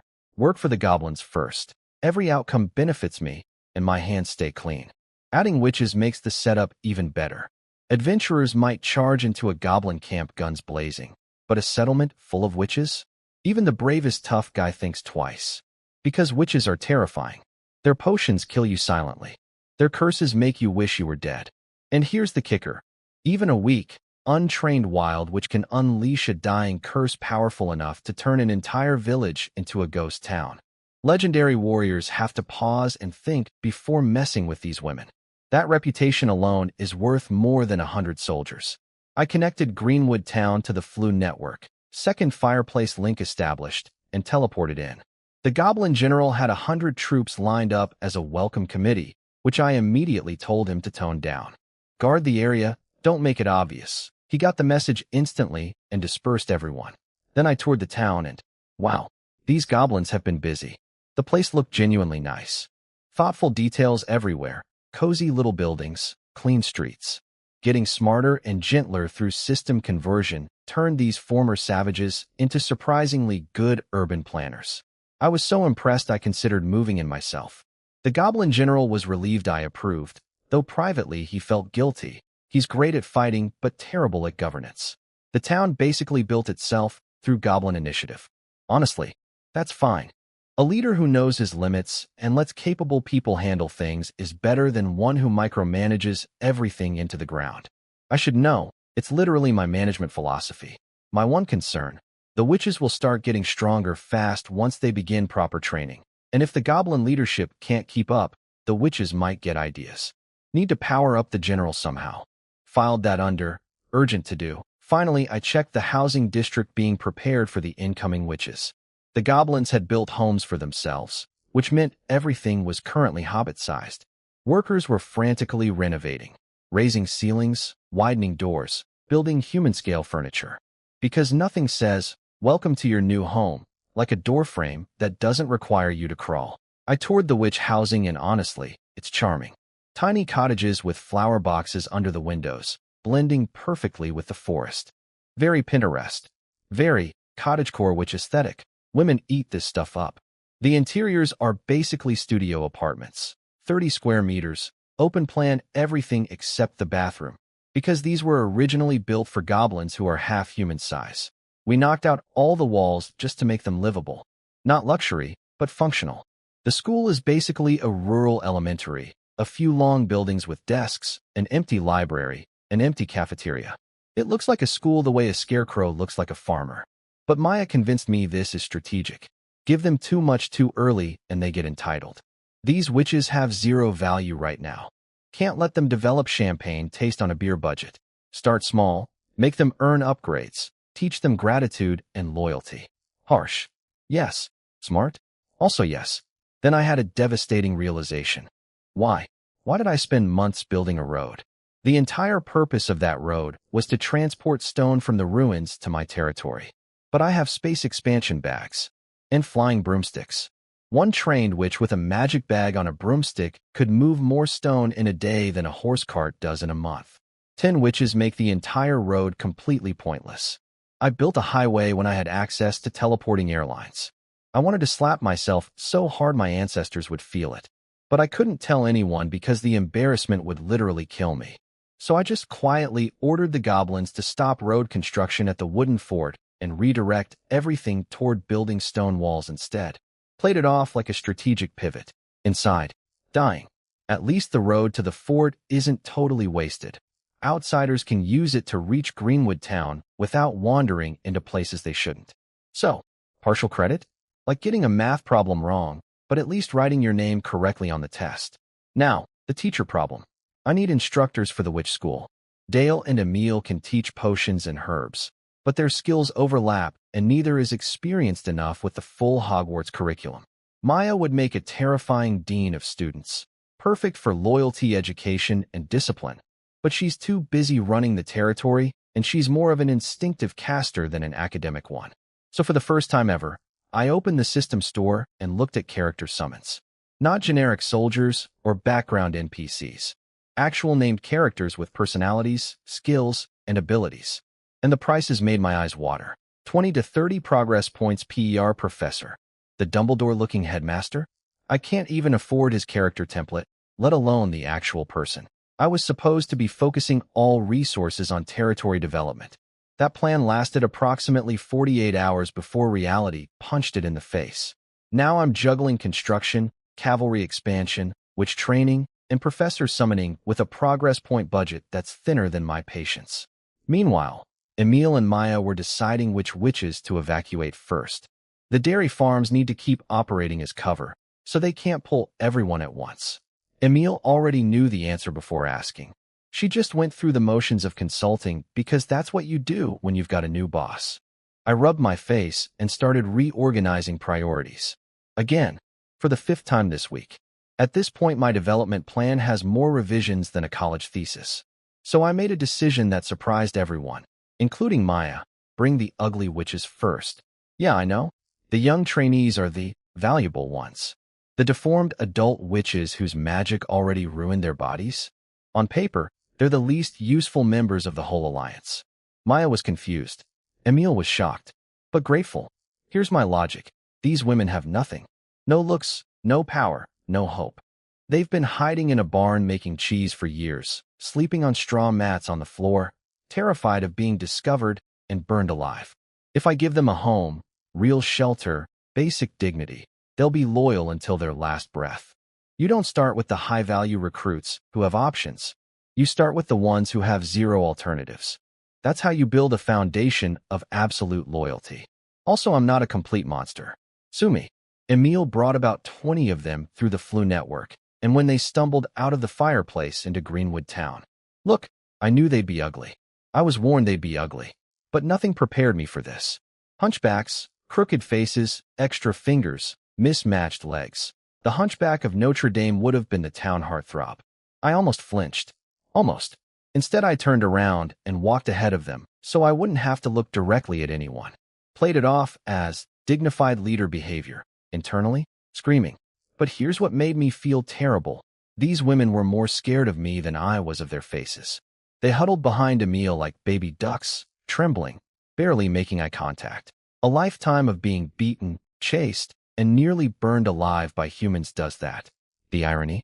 They relaxed the moment they saw the goblins. Goblins, creatures that every normal person considers pests, made them feel safer than humans. Because goblins won't judge your appearance when you're prettier than half their species. That's how badly humanity failed these women. They'd rather live with monsters than their own kind. Emil told them straight. This lord is powerful and kind enough to take us in, but it's not free. Prove your worth. Good speech. Sets expectations without crushing hope. When I showed them their houses, tiny cottages, nothing fancy, basic furniture, they acted like I'd handed them palace keys.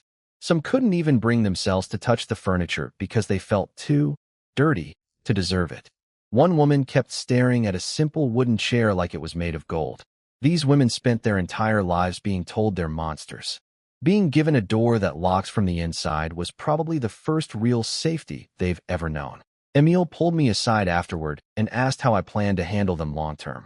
Her voice was careful, protective, because she knows the psychology. Give a traumatized person something good and then take it away, and they either go insane or kill themselves. It's happened before. Many times. Every adult, which carries enough tragedy to fill a novel, and the wrong move could trigger a catastrophe. No pressure or anything. I told Emil the witches won't be sitting around doing nothing. The new school needs staff. The territory needs magical support, and honestly I have some experimental ideas for them too. Emil caught that last part. She knew I was planning to use them as test subjects for new upgrades. She said nothing, because in her mind, these adult witches are already a lost cause. The real treasure is the young trainees still at the farm. Cold calculation from a warm-hearted woman. This world makes everyone like that eventually.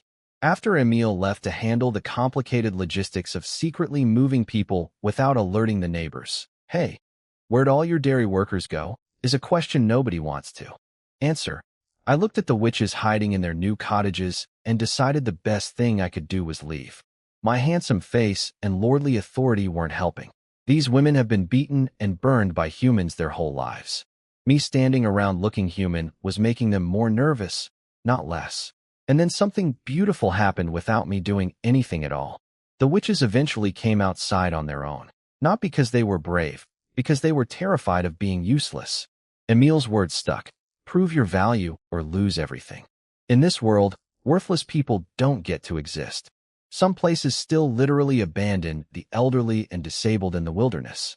So these women, trembling and hideous and scared, dragged themselves into the open to find work. Because a lifetime of trauma taught them one thing: usefulness equals survival. They wandered through town expecting hatred and got friendliness. The goblins didn't care what they looked like, just waved hello and showed them to the goblin general's office. The general took one look at them, wrinkled his nose, not at their faces, but at their hygiene, and immediately distributed soap, clean clothes, money pouches, and a lecture about mandatory bathing schedules. Winter, once a week minimum. Summer, every 3 days. Dirty? Go wash. Non-negotiable. Then female goblins took over, because the general clearly wanted nothing to do with playing welcome committee. And here's where the magic happened.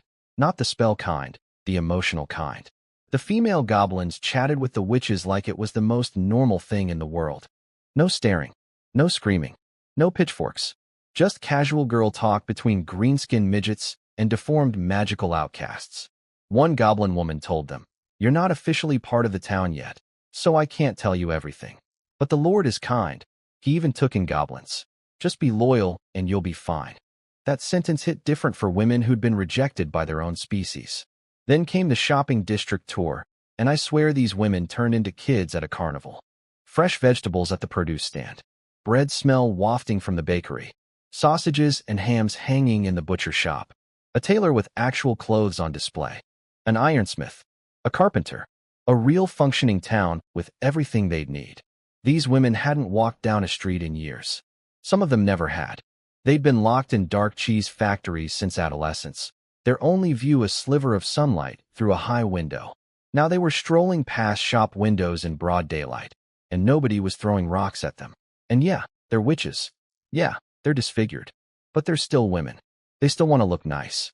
They still want to browse clothes and smell fresh bread and feel like people. Watching them tentatively touch a dress on display, then yank their hand back like they'd done something wrong. That was the part that got me when I heard about it later. The bathhouse was the grand finale. Stone building, hot water from fire tree stumps, big enough for 100 people, split by gender. The goblins built it because I'm obsessed with hygiene, and right now it's the largest building in town. Hot wastewater flows outside to public washing pools so nobody has to scrub laundry in freezing water. I basically built a medieval Korean spa for goblins, and now traumatized witches are going to experience hot running water for the first time in their miserable lives. By the end of the tour, every single witch had the same thought. I will do anything to stay here. Mission accomplished. And I didn't even have to give a speech. So Maya left to reorganize the Witch Alliance's intelligence network, and I immediately became useless. Without her putting documents in front of me and telling me what to sign, I literally didn't know what to do with my own territory. It's like being a CEO who can't find the office without his secretary. Pathetic? Yes. Honest? Also yes. So I did what any responsible leader does when left unsupervised. I went on a shopping spree with system points. Cavalry upgrades. My light cavalry wasn't cutting it anymore.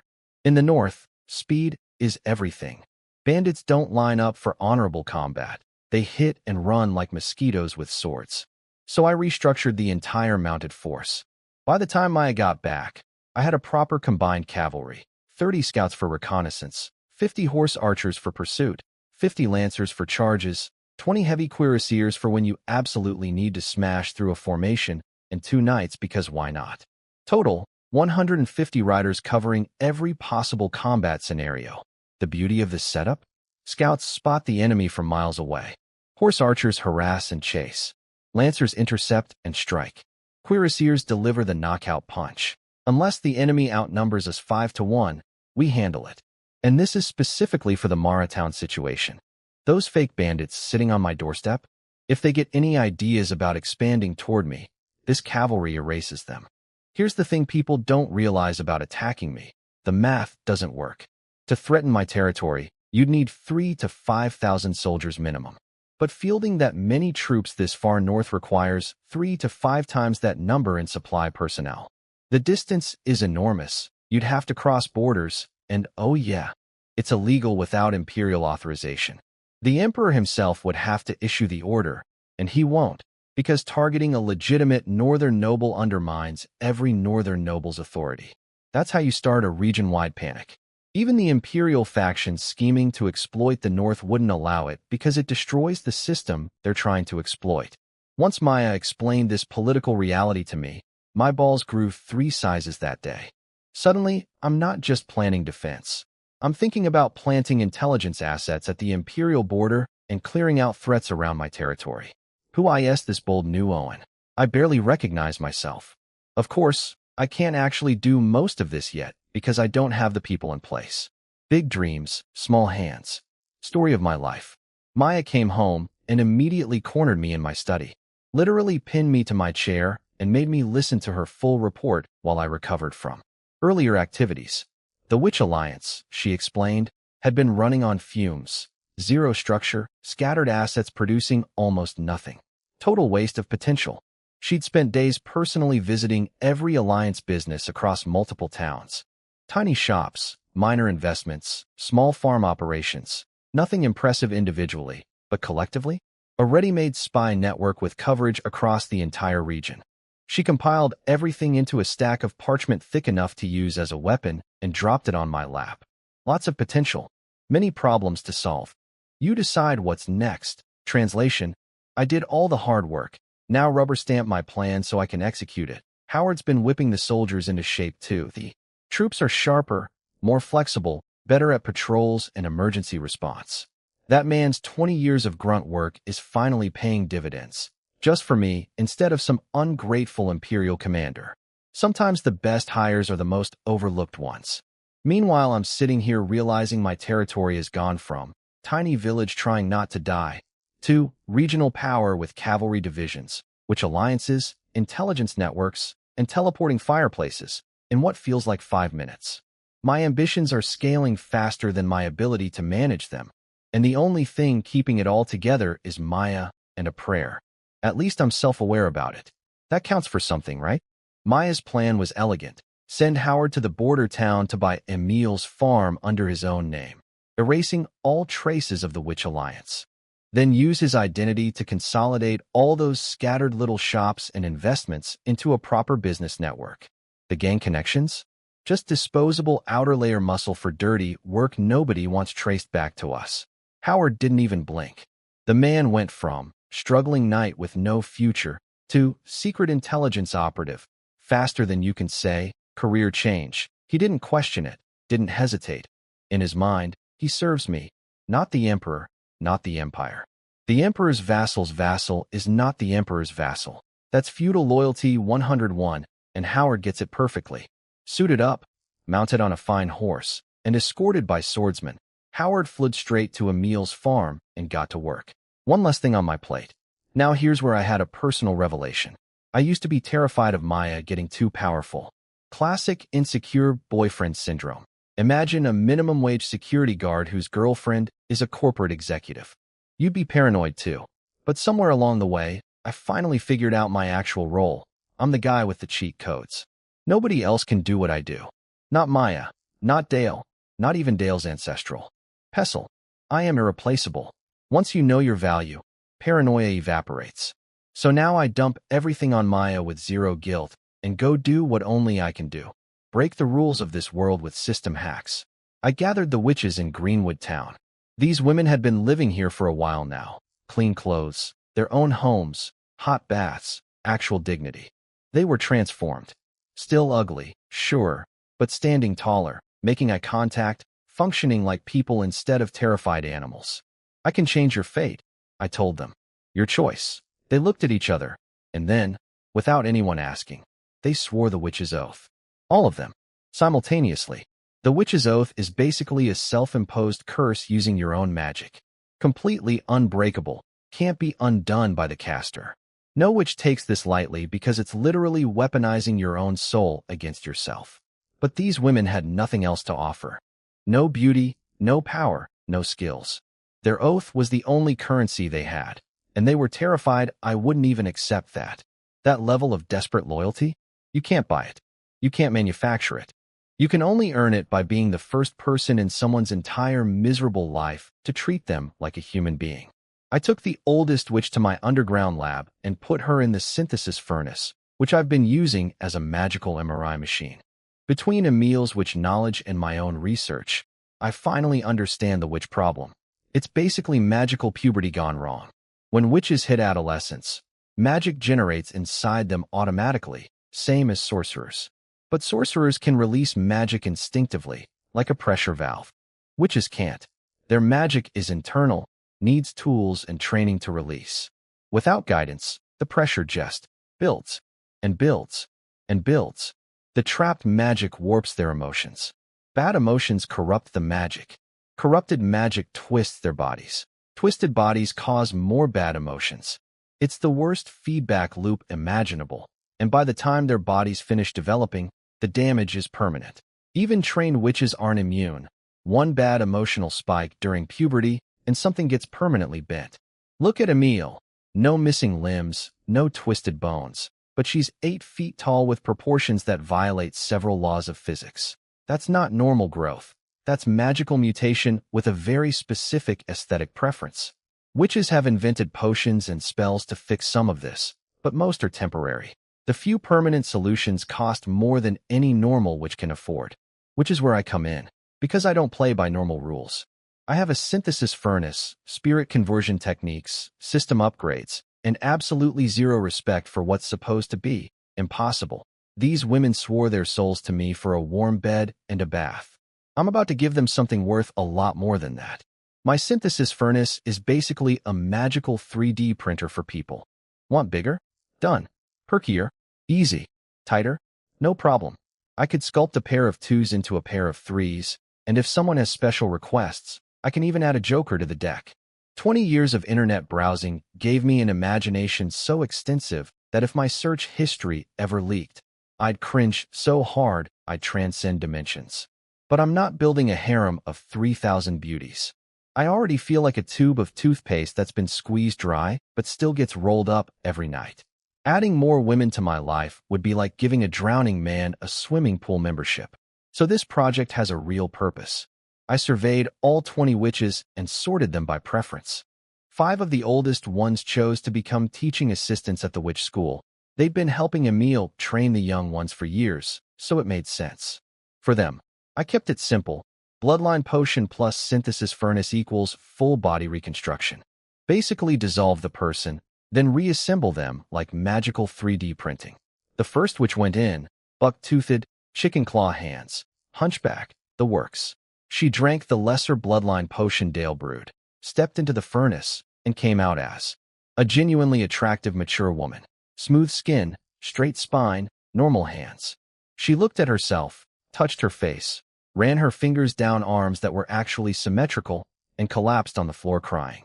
And I, wearing my special golden armor with holy light effects that I keep specifically for dramatic moments, stepped forward like an angel descending from heaven and said, "This is your reward for loyalty." She looked at me like I was literally God. Mission accomplished, even though internally I was dying of embarrassment at my own performance. When she walked out to meet the other witches, the silence was deafening.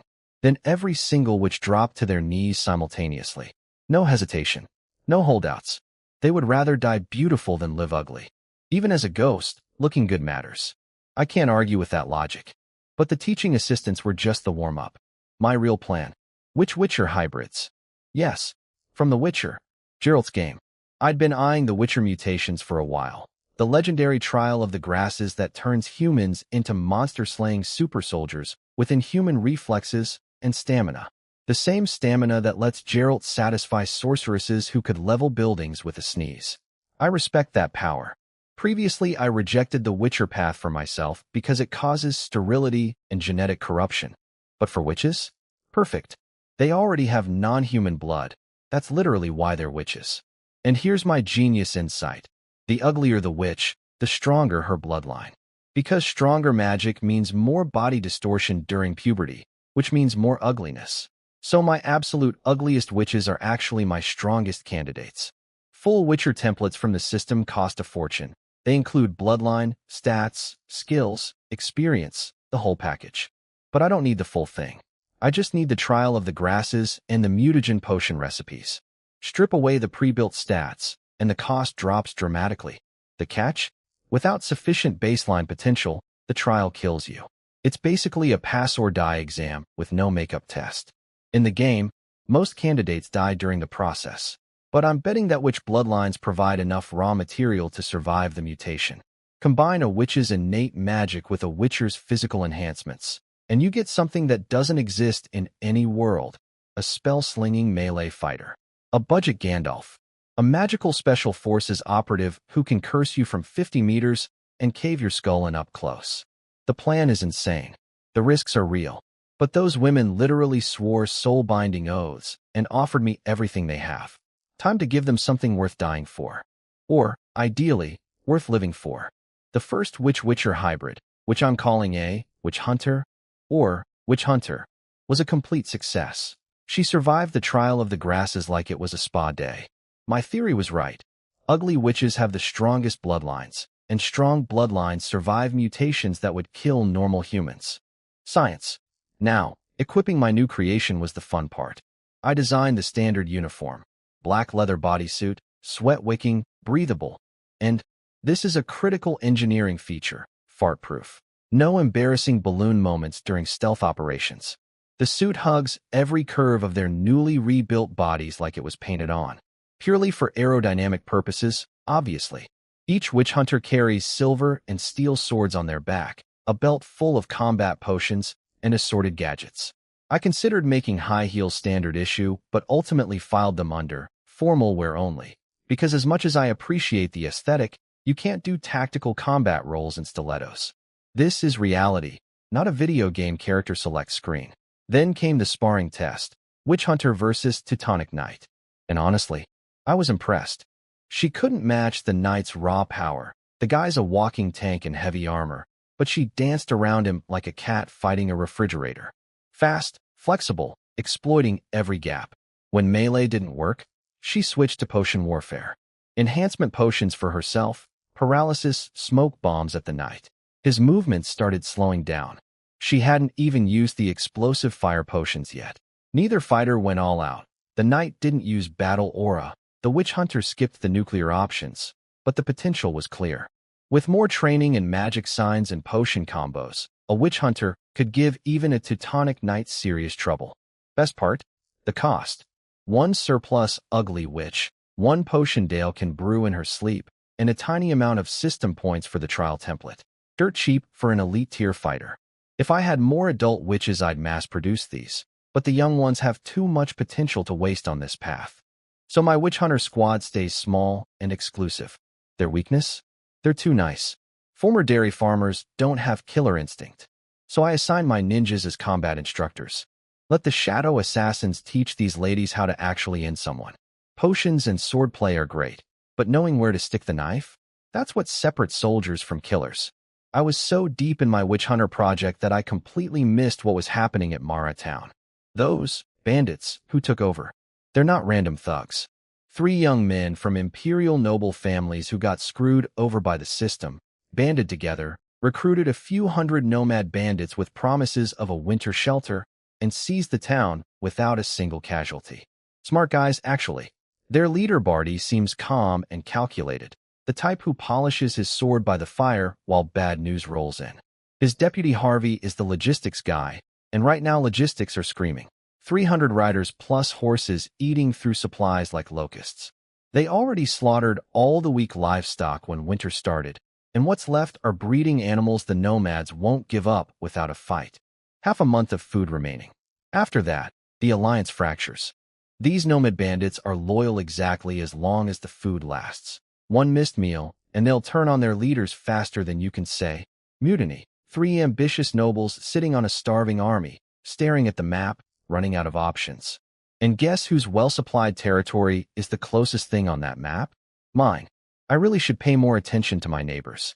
So while I was busy playing fashion designer for my witch hunter squad and debating the aerodynamics of high heels in combat, 3 idiots at Mara Town were drawing a big red circle around MY territory on their map. Here's their story, as I pieced it together later. 3 young nobles from different imperial families, all screwed over by the class system, pooled their trust funds to buy weapons, recruited a few hundred nomad bandits, and took Mara Town. Sounds impressive until you realize they're basically broke frat boys who threw their last dollars at a party and now can't afford breakfast. Their leader Barty is the ambitious one. His family made him a deal. Achieve big things in the north, and they'll acknowledge his branch of the family tree. Basically, prove you're not a loser, and we'll let you sit at the grown-up table. So retreating or settling for a quiet farm life is literally not an option for him. It's conquer or die trying. Harvey is the smart one, which in this group means he's the one who realizes they're screwed. He'd honestly rather just surrender and join MY's side. He'd already scoped out my territory before winter and saw 1,000 people, 300 professional soldiers including cavalry, all well-equipped. He knows we're backed by serious resources, but he can't say this out loud because Barty would probably stab him in the back. Literally. Harvey's seen enough backstabbing murders in the north to know when to keep his mouth shut. Their problem is beautifully simple. Too many mouths, not enough food. 300 riders plus horses are eating through supplies like a plague of locusts. They already killed all the weak livestock at the start of winter. What's left are breeding animals that the nomads consider sacred. Touch those, and the alliance shatters. Half a month of food, tops. So Barty made his pitch to the nomad chiefs. The Hydra territory has unlimited food, warm houses, and every family owns an iron pot. An iron pot. That's what's motivating an army to attack me. In this world, iron cookware is luxury goods for nomads who fight with wooden clubs. The promise of kitchen equipment is apparently enough to start a war.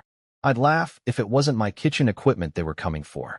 Individually, these nomad tribes would never dare attack a fortified settlement. 30 fighters with sticks against walls and trained soldiers? Suicide. But combine 7 or 8 tribes into 2 to 300 armed cavalry with real iron weapons. Suddenly, they feel brave.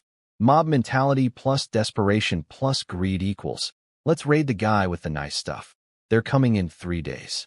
In winter, through snow, to attack a territory defended by professional cavalry, trained infantry, stone walls, and, though they don't know this, teleporting fireplaces, a witch special forces team, ninja assassins, and Teutonic knights. I almost feel bad for them. Almost. The nomads slaughtered their last surviving livestock, skinny, miserable animals that had almost made it through winter, only to become jerky and organ soup at the finish line. The raiders smeared animal fat on their faces to stop the wind from literally slicing their skin open during the ride. Glamorous lifestyle, truly. 300 greasy, exhausted bandits rode for 2 days through frozen hell toward my territory. What they didn't know is that my scout cavalry spotted them immediately. My riders are out there every day, well-fed, warmly dressed, carrying high-energy snacks. Basically the luxury version of mounted patrol. These nomads thought they were being sneaky. They were not. Barty stopped his forces about 10 miles out to rest before a dawn raid. Smart move tactically, but it gave us all the time in the world. I got the mirror call from Maya, flew to town center, and found her and Howard already waiting. Howard wasn't nervous at all.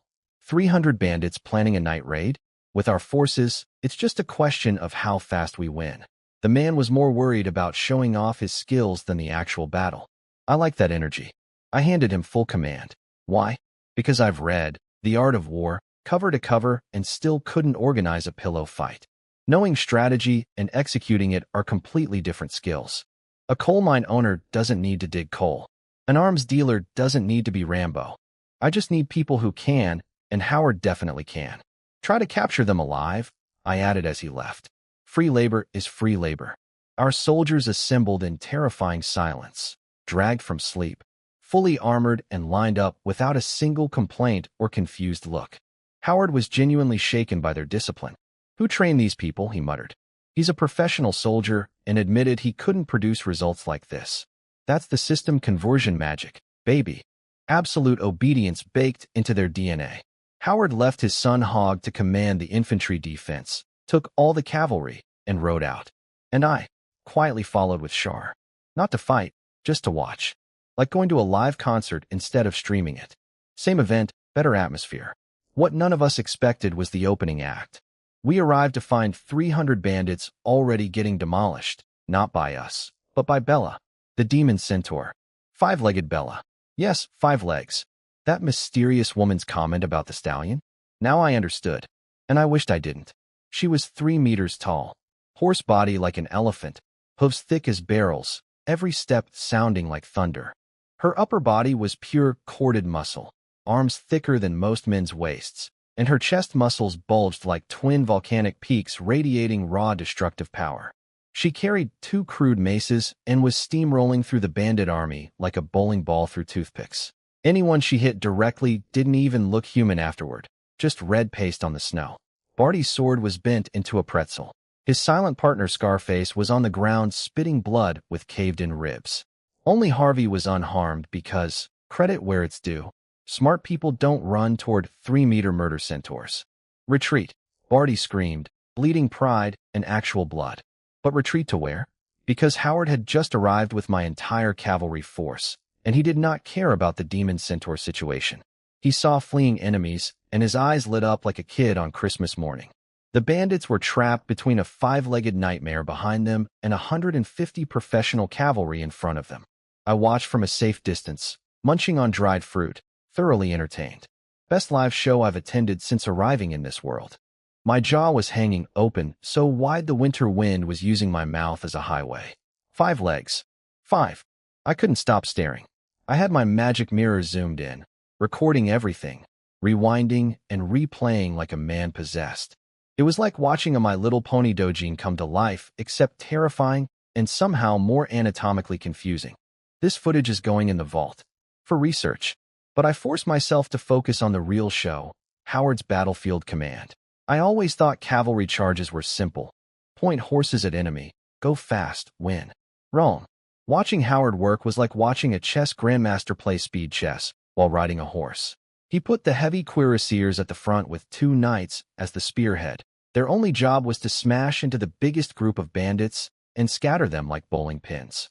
Then the horse archers and lancers fanned out on both wings, raining arrows and cutting off escape routes. The genius part? He didn't try to fight everyone at once. He picked the largest cluster of bandits, hit them with a cuirassier charge that sent bodies flying, then peppered the survivors with arrows before they could regroup. Meanwhile, the remaining bandits were still busy getting chased by the 5-legged demon centaur, effectively keeping them occupied for free. Howard was using a monster he'd never seen before as an unwitting tactical asset. The man improvised a battle plan around an eldritch horror in real time. That's talent. I had an owl circling overhead with a mirror strapped to its chest, giving me a bird's-eye view. And still Howard was reading the battlefield better than me. He knew exactly when to charge, when to pull back, how wide to space the flankers, when to tighten the noose. I could describe all of this in theory. Cuirassiers need straight lines, can't turn fast. Wings need proper distance. But executing it? I'd get everyone killed within 30 seconds. This is why I hire professionals. The coal mine owner doesn't dig coal. Within minutes it was over. Bandits dead or captured. Only 3 people still standing on the enemy's side. Barty, Harvey, and Scarface. Barely. Then Harvey did something that made even me flinch. He stabbed Barty in the kidney from behind. Just slid a dagger right into his boss's lower back, yanked it out clean, didn't get a single drop of blood on himself, and stepped back with the calmest expression I've ever seen on a man who just committed murder. Then, almost as an afterthought, he flicked a second dagger into Scarface's throat as the injured man tried to stand up. No hesitation, no trembling, no emotion. This guy had been hiding an assassin's skill set behind his nervous advisor act for months, maybe years. The betrayal was so clean and professional, it was almost beautiful. Almost. Barty, to his credit, died with style. Took one look at the knife wound, realized it was over, straightened his spine, swallowed a noble's suicide pill that preserves the body from decay, literally called the last dignity of nobility, and froze in place like a statue. Say what you want about the guy, he went out looking like a marble sculpture instead of a screaming mess. Respect. I surrender. Harvey immediately threw his daggers away and walked toward Howard with his hands up, wearing the most punchable smile in military history. Howard looked at him the way you'd look at a cockroach wearing a top hat. Mildly interesting, fundamentally disgusting. He had Harvey tied up and sent back to the territory without a word. A traitor has 0 value as a prisoner. But a traitor who managed to recruit and organize 300 bandits? That might be useful to the boss. And if not, we can always hang him later. As for 5-legged Bella, she was still standing in the middle of the battlefield, breathing heavy, covered in blood that wasn't hers, surrounded by the flattened remains of anyone stupid enough to get within mace range. Howard's cavalry formed a wide circle around her, nobody making the first move. That's a problem for future Owen. Present Owen was still trying to delete certain images from his brain while simultaneously making backup copies. A man contains multitudes. Bella was standing in a field of human paste, breathing like a steam engine, covered head to toe in blood that wasn't hers, and somehow still in control. Those twin volcanic peaks on her chest were heaving like they were about to erupt, but her mind was clear. She'd been holding back the demon bloodlust this entire fight because the moment she lets go completely, she becomes a mindless monster, and Daddy Dearest isn't buried yet. Priorities. When she saw Howard's cavalry circling her, she started calculating an exit. Fighting bandits was easy mode. Fighting disciplined soldiers would require going all out, and going all out might mean losing herself forever. So she turned to leave. Then I opened my stupid mouth. Please wait, I don't know what possessed me. This woman is 3 meters tall, half demon, half horse, has 5 legs, just turned 30 humans into abstract art, and I walked toward her like I was approaching a girl at a coffee shop. Behind me, Howard was quietly readying every soldier for instant attack. Cuirassiers spacing out for a charge lane, archers knocking arrows behind the lancers. Professional paranoia at its finest. But Bella stopped. Not because of the soldiers, because she heard no hostility in my voice. She told me later she couldn't even remember the last time she'd had a conversation. Since her transformation, even her own tribe abandoned her. She'd been wandering the frozen wilderness alone, talking to nobody, for so long that basic human interaction felt like a foreign language. I introduced myself as Viscount Hydra and invited her to visit. And this 3-meter killing machine, who'd just massacred dozens of armed men, got shy, shuffled her hooves awkwardly like a schoolgirl meeting her crush. Because underneath the demon muscle and horse body and blood-soaked maces, Bella is still a woman who grew up dreaming about meeting a nice nobleman. Every girl fantasizes about that fairy tale, and the fact that she became a literal monster didn't delete those dreams. It just buried them under layers of rage and survival. She followed me like a lost puppy. A giant, 5-legged, blood-drenched murder puppy. I stayed a gentleman the entire walk. Eyes forward. No peeking. Partly out of respect, mostly because the size difference was making me deeply insecure about myself. Some things you just don't need to compare. When we crossed into the Demon Horn Forest, and she saw the stone road, she was surprised. When I told her Greenwood Town had no humans, just goblins and witches, something in her expression cracked open. Hope. Raw. Terrified. Desperate hope. I like it here. But what does that matter? She said with a bitter laugh. Even as a human, nobody wanted her around. As a monster? Forget it. It matters because nobody here is fully human either, I told her. That landed hard. The Goblin General met us at the town entrance with a full honor guard shouting, Demon Lord, which I must admit looked very impressive. Bella's eyes went wide. Demon Lord? This handsome young nobleman is a demon lord? And she's half demon? Could they be compatible? Oh no, she's got romance brain. I can see it happening in real time. The girl who never had a single relationship in her entire life just met a rich, powerful, seemingly kind young lord who commands monsters and accepts freaks, and her brain is doing backflips. I told the Goblin General to build her a custom house, and when she heard she could stay, she opened her mouth to say something, then closed it. Couldn't find the words, because this was the first time anyone had offered her a home since she was 12. Then came the sleeping arrangements discussion, which I could have lived without. She can't use a normal bed, horse body, remember? The Goblin Carpenters designed something like a wooden horse frame with a sloped backrest. She straddles it, rests her horse legs, and leans forward on the angled board to sleep. But why does the board need a hole? I asked, before immediately answering my own question. Same principle as the massage bed in my bathroom. 4. Clearance. Anatomical clearance. Then Bella started indicating the dimensions of said hole with her hands, and the circumference she was describing was. Look, as a man, some measurements just hurt to witness. My self-esteem took critical damage, and I hadn't even been attacked. I excused myself quickly. For unrelated reasons, Bella settled into Greenwood Town beautifully, watching her tiptoe around swarms of baby goblins. This 3-meter demon centaur, carefully lifting each hoof like she was walking through a minefield of puppies, was honestly adorable. She also recognized Emile immediately as the woman who gave her the demon egg, and thanked her profusely.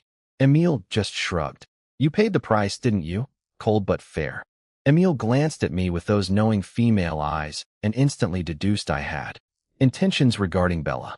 Her only reaction was to mentally note she needed to teach Dale better bedroom tactics before her daughter lost a popularity contest to half a horse. Mothers-in-law, man, they see everything. I lent Bella Emile's oversized house in town and sent them both to the bathhouse. Whether that building could physically contain both of them at the same time is a question of architecture I chose not to investigate. Now, back to business. Harvey the backstabbing assassin. Maya was waiting when I got home, and she'd already processed the prisoner with terrifying efficiency. The moment she sensed something off about Harvey's aura, she didn't even speak, just pointed one finger at him like a movie villain. For ninjas materialized from the shadows and locked every joint in his body before he could blink. Harvey, trained spy, professional assassin, smooth talker, went completely silent. Not because he chose to, because he recognized what they were, actual death warriors.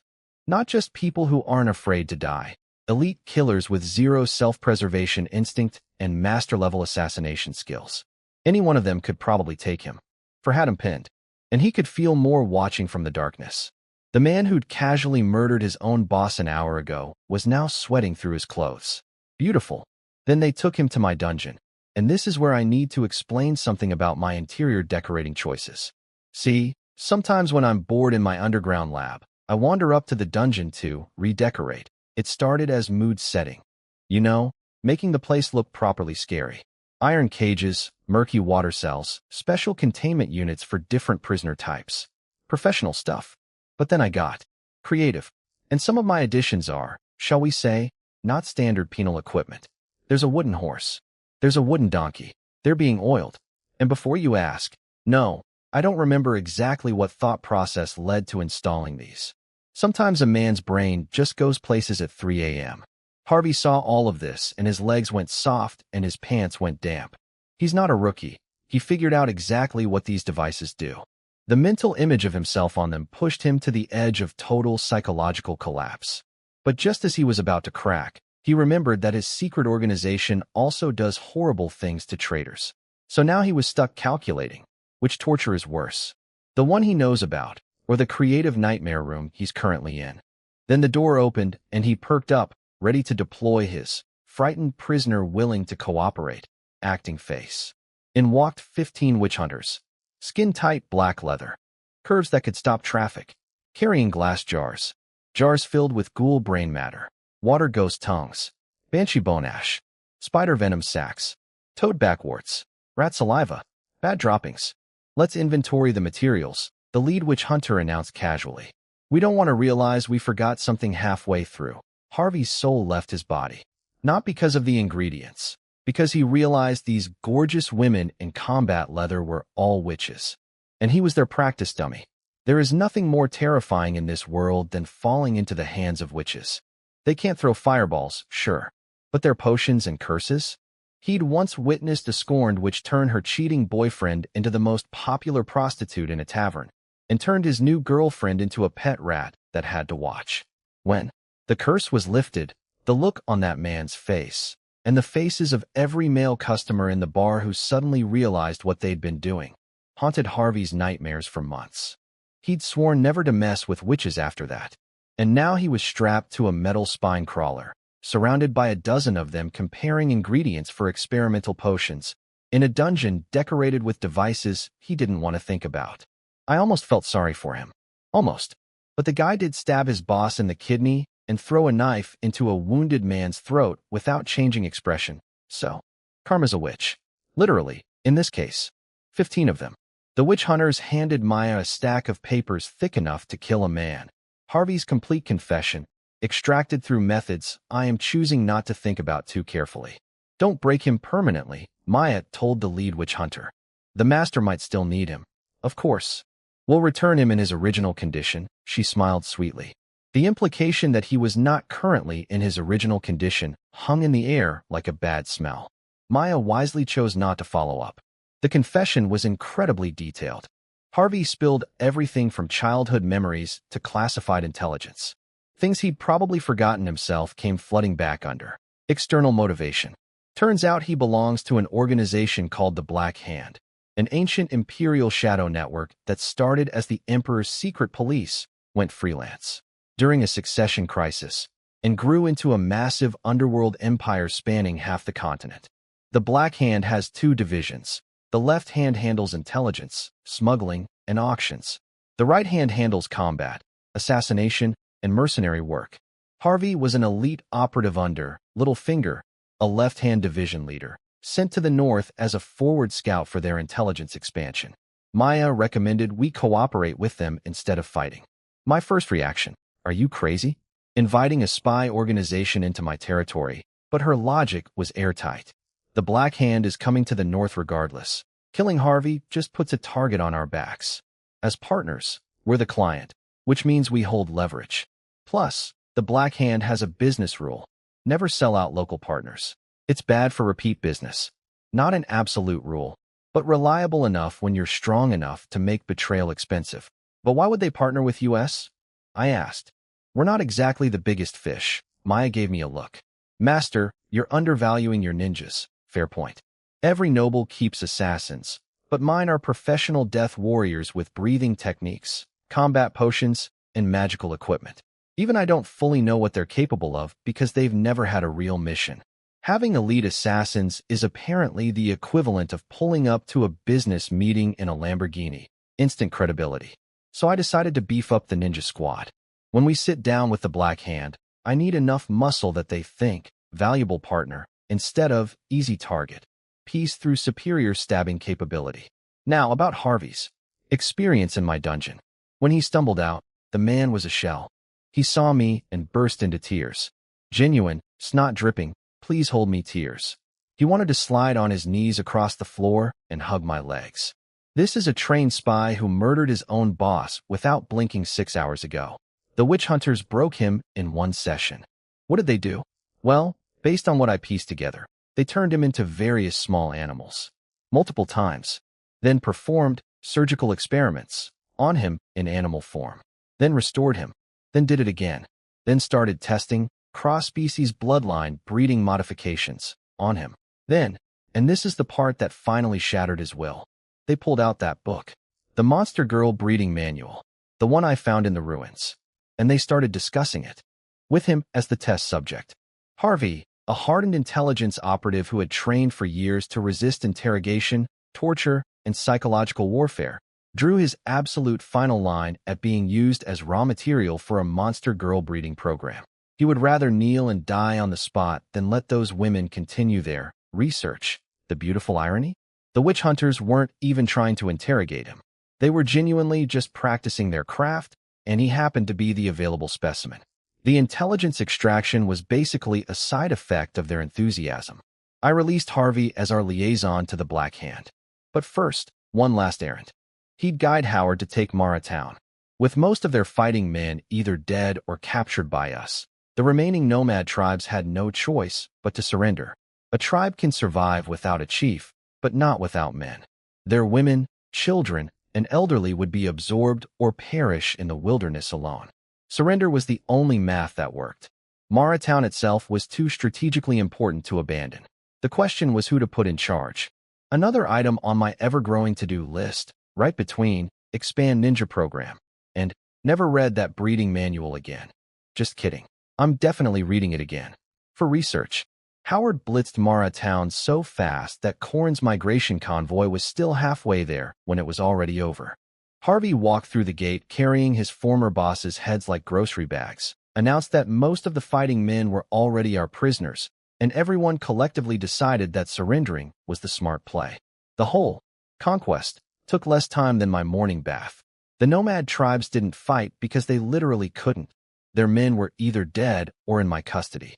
A tribe without men in the frozen north is a death sentence. So their elders did the math. Surrender and maybe get the men back, or resist and watch your people freeze to death. Easiest negotiation ever. The original Mara Town residents didn't resist either. Anyone brave enough to fight had already died when the bandits took over the first time. The survivors were professional surrenderers at this point. Third regime change in one season. They just wanted someone to stop changing the management. I sent Corrins to run the town permanently. The man's grin when he got the appointment was so wide I could count his molars. He'd been waiting his entire life for this kind of opportunity, and he attacked it with terrifying enthusiasm. Within hours of arriving, he had 300 farmers tearing down old buildings and rebuilding from scratch, screaming motivational slogans like a medieval construction foreman on caffeine. I connected Mara Town to the Flu network, Fireplace number 3, and assigned Witch Hunter 6 as the weekly supply courier. She'd pop out of the fireplace, dump materials from a space-expanded bag, collect Corrin's shopping list, and leave without small talk. Corrins was polite to the point of groveling around her, not because she outranked him, but because his survival instincts were screaming, "This woman is not normal, smart man." She wasn't. Howard marched over 1,000 people back to my territory. Nomads, townspeople, captured bandits, and delivered them without incident. Nobody tried to escape because where would they go? It's winter in the frozen north. Running away is just suicide with extra steps. Then I had to park myself at town center and convert people nonstop. Every time my progress points were generated, I'd burn them immediately. 1,000 unconverted civilians are 1,000 potential problems, especially the 200 captured bandits. But those bandits were actually a goldmine. Tough guys who know how to ride and fight. Perfect raw material for soldiers. The biggest surprise? A lot of the nomads and townspeople converted into civilians, not just grunts. My territory was starving for non-military population, and suddenly I had farmers, craftsmen, actual productive citizens. Christmas came early. Even better, nomad converts could become a special cavalry type, nomad riders. Jack of all trades horsemen with curved swords, throwing axes, lassos, and short bows. They can't charge like lancers, or shoot like horse archers, or tank like cuirassiers, but they can do a little of everything. Mix them with my existing specialized cavalry, and suddenly I have the most versatile mounted force in the north. I used to ignore cavalry because I was busy hiding underground building secret bases. Now, cavalry is priority number one. When you need to project power across vast open terrain, nothing beats 100 riders appearing on the horizon. It's the medieval equivalent of parking an aircraft carrier off someone's coast. So I buckled down and worked harder than I have in months. Converting, organizing, planning. Because if winter was this eventful, demon centaurs, bandit invasions, witch alliances, backstabbing spies, spring is going to be absolutely insane. The intelligence reports from Emil's rebuilt spy network paint a clear picture. The imperial border is heating up, more players are eyeing the north, and the comfortable isolation that kept me safe is evaporating fast. If I want my dream of being a lazy nobleman sipping tea in a castle, I need to become strong enough that nobody dares interrupt tea time. And right now, I'm still several cups short. Winter melted away and I turned 20. No birthday party. My soul is pushing 40 and I stopped caring about candles a long time ago. No family to celebrate with anyway. Just me, a stack of paperwork, and the dawning realization that my territory has quietly become massive while I wasn't paying attention. 3 towns, 2,000 humans, nearly 1,000 goblins. On paper, that's less than a school district, but managing every aspect of their lives? My brain was leaking out of my ears. So I built a war table, a pool table-sized sandbox map of my entire domain. And I built it. I clapped my hands and 100 animated figurines came swarming out of nowhere to do the actual work. These are my hobby projects, tiny living action figures I made during late nights when I couldn't sleep. Golden Zodiac Knights, 7 Gourd Brothers, Transformers, My Little Ponies, Sailor Moon characters, and some other series that I will not name publicly. I'm a lord, a nobleman, and a grown man. If I want to be a little weird in the privacy of my own study, that's my right. Watching Sailor Moon and Optimus Prime cooperate to sculpt a mountain range out of mud was oddly therapeutic. Took all afternoon, but the result was beautiful. I stood back, hands behind my back, and declared, "Behold, the empire I have built." Then I checked my stats and immediately deflated. Level 20, attributes barely changed since last year. My combat power is still embarrassing, but my skill list has grown nicely. Puppeteer, Wizard, on my OG, Spirit Conversion, multiple summons. And my Shikigami roster now includes Slime Queen, Minotaur Guard, Grand Witch Emil, and Demon Centaur Bella. Seeing Emil and Bella listed as my bound spirits was. Look, I did what I did. No regrets. Emil actually helped. She'd been feeling her life force evolving in a positive direction through the Shikigami bond and suggested I do the same for Bella. It worked brilliantly. Bella now has an on-off switch for her demon rage, controlled by me. No more risk of losing herself to bloodlust. She's basically a nuclear weapon with a safety button, and I'm holding the remote. Now, my big strategic pivot. Greenwood Town is going public. I realized I can't hide the ruins forever.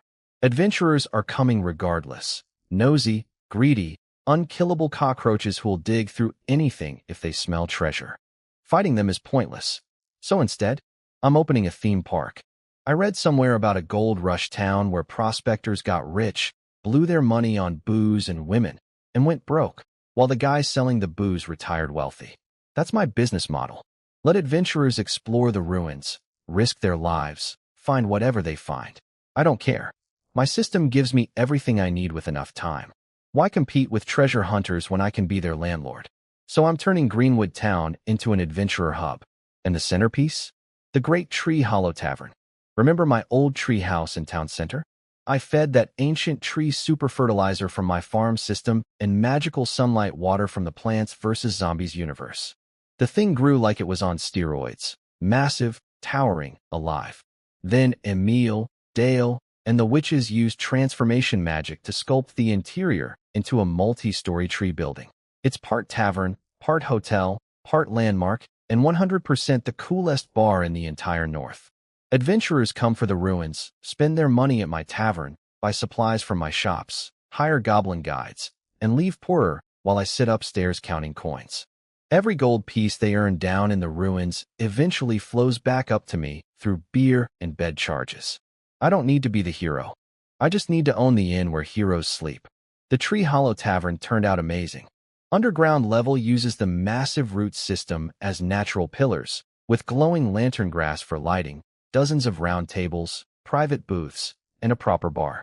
Upper floors are connected by vine walkways spiraling around the trunk, little rooms shaped like squirrel holes, bird nests, and tree houses. Room for 200 to 300 guests to drink, sleep, and empty their wallets. Only problem? 0 customers.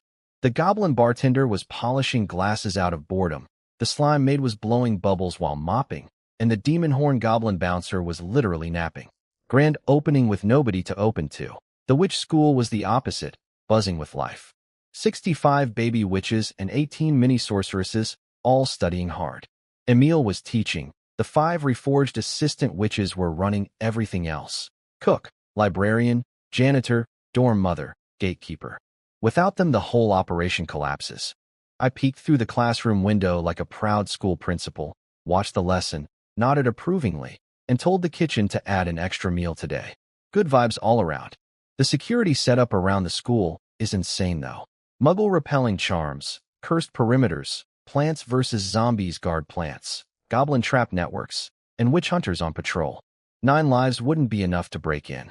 My students are safer than gold in a dragon's belly. Then Maya ruined my good mood. Northern barbarians spotted near Wild Bull territory. 2 tribes, 700 to 800 people, 200 to 300 warriors. They're trying to cross the river. Probably led here by that baron's daughter who went running to the barbarians for revenge. Doesn't matter, barbarians would have shown up eventually. The frozen north is miserable and raiding is their national sport. But instead of panicking, I smiled. Because I looked at those barbarians and saw something beautiful. Heavy infantry recruits. These people are built like trucks. Perfect raw material for the 1 unit type my army is missing. My plan. Let them cross the river. Don't stop them. Don't ambush them midway. Let them commit fully to the south bank, then cut off their retreat. Trapped barbarians with no way home become very cooperative new citizens. Maya understood immediately. Same playbook as the nomad tribes, except this time I'm fishing for bigger catch. Have the miners at Wild Bull stop work and hide. Send extra scouts. And put Bella in charge of the nomad cavalry to patrol between the territory and Wild Bull. If they try anything funny before we're ready, she hits first, Bella commanding cavalry. A 3-meter 5-legged demon centaur leading horsemen into battle. If that doesn't make the barbarians reconsider their life choices, nothing will. I'm basically running a human resources department disguised as a military operation. Every enemy that shows up is just a future employee who hasn't signed their contract yet. Bella gotta glow up. Custom-fitted armor with fish scale horse plating, complete with a butt flap for tail convenience. Twin iron halberds weighing 40 pounds each, and 36 throwing spears strapped across her horse body like a medieval missile rack. When she rides out at the head of 150 nomad cavalry, she looks like a boss fight that wandered out of the dungeon. I sent her to patrol between Wild Bull territory and home base, watching for those barbarians. Then Maya dropped news that made my stomach do a backflip. The Harry Trading Company was coming. A merchant convoy, already at Mara Town, heading our way. The Harry Trading Company. My body's mother's family business. I need to be honest about something here. I'm a transmigrator. This body's blood relations are technically strangers to me. I never met this mother. Never held this supposed baby sister. There should be 0 emotional connection. But I'm lonely. There. I said it. The thing I never talk about. I have 2,000 subjects, 2 beautiful women, an underground lair, a demon centaur crush, a mother-in-law the size of a refrigerator, and a butler elf in a tuxedo. And I'm lonely. Because none of them are from my world. Nobody here knows what the internet is. Nobody gets my references. Nobody shares my memories. I'm a kite with a cut string, looks free, feels lost. That's why I sleep in the underground bunker. Not for safety. Because the isolation matches what's already inside me. At least down there, the loneliness has walls that make sense. I want family. I want friends. I want someone who knows me, not Viscount Hydra, not the Demon Lord, not the territory's cheat code-wielding leader, just the lazy, aimless, slightly perverted guy who used to read novels all day and had zero ambition. So when Maya asked how to handle the Harry Company, I didn't refuse them, didn't give special treatment either. Just let them come. Normal rules apply. Meanwhile, their representative Cord nearly swallowed his tongue when he saw my territory. Last time he was here, we had a handful of soldiers and a wooden fence. Now, stone walls, organized buildings, a population over 2,500 soldiers. The place looks like a proper city. He was expecting to negotiate with a struggling frontier lord, and instead found something rivaling Feeler Town. Poor Cord. After the last incident, when the Harry Company tried to manipulate me and got burned, both he and his boss Chairman Bori nearly lost everything. Shareholders threatened to pull funding. The chairman spent years doing damage control, and the whole faction barely survived. Now Cord was back, trying to forge an alliance during the second Northern Expedition boom, carrying gifts calibrated for a small-time lord, only to discover the small-time lord had leveled up about 15 times since they last checked. His gifts were like bringing a bottle of grocery store wine to a billionaire's dinner party. Tragically inadequate. He couldn't even get a meeting with me. Maya handled him instead, the same Maya that the Harry Company had originally sold to this territory as a disposable servant. Now she's running the entire operation, sitting across from Cord as the person who decides whether he gets to do business here. Life's funny like that. To his credit, Cord didn't flinch. Greeted Maya with perfect respect, no hint of awkwardness about the fact that she used to be merchandise. The man's a professional. Maya appreciated that. She's been a noblewoman's trusted advisor, a discarded servant, and now a territory administrator. The ups and downs don't shake her anymore. She was already calculating. What can the Harry Company offer us? What risks do they bring? And, because she knows me better than I know myself, how is this going to affect my emotional state? That last one's the hardest equation, even for Maya. Cord walked out of his meeting with Maya, drenched in cold sweat. The man came expecting to negotiate with a frontier backwater and instead got intellectually dismantled by a woman his company had once sold as a disposable servant. He said later he felt like a kid playing chess against a grandmaster. Every move anticipated, every angle covered, completely outclassed. He left kicking himself for not recognizing Maya's talent years ago, but honestly, even if he had, nothing would have changed. She was merchandise then. She's a queen now. Life's ironic like that. Still, Cord's no fool. He rented a shop, left some guys to sell goods, and sprinted back to report. He'd blown his entire budget just securing the storefront, had to use cargo as collateral, but being the only outside merchant in my territory, that's first-mover advantage worth more than gold. Smart gamble. I watched the whole thing and did nothing. Didn't intervene, didn't meet him, didn't convert his people. Because here's a fun limitation I discovered. System conversion isn't mind control. People have to genuinely accept joining the territory. If someone's thinking, sure buddy, whatever you say, while mentally planning their escape, the conversion just fails. Smart people are the hardest because their brains never fully commit. Most of my early converts were slaves who jumped at the chance to own land. But merchants? Travelers? Their hearts belong to the road, and the system can tell. The few stubborn holdouts from Mara Town who refused conversion, they're now building stone walls until they die. Literally. No takebacks. Harsh. Yes. But I can't have unconverted wildcards walking around my territory knowing secrets. Then spring arrived, and the real headache began. Adventurers. Oh God, adventurers.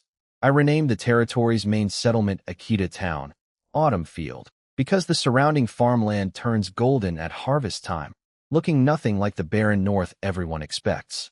Beautiful name. Peaceful vibe. And adventurers want nothing to do with peaceful.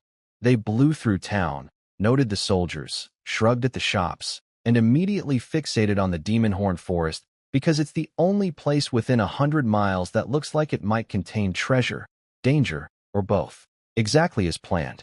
But I can't make it too obvious. Because adventurers are the most contrary creatures in existence. Hand the meat on a plate, and they'll stare at it suspiciously. But let them fight through a monster-infested forest, nearly die 6 times, and find the same piece of meat covered in blood? Delicious. They'll eat it grinning. These people are hardwired to only enjoy things they suffered for. Howard handled town security like a pro. Patrol routes with 0 blind spots. His son Hogg running a strike team for troublemakers. 30 elite soldiers, including nomad cavalry with lassos. Lassos. Nothing humbles a cocky adventurer faster than getting roped like cattle in front of a crowd. Even the wanted criminals behaved.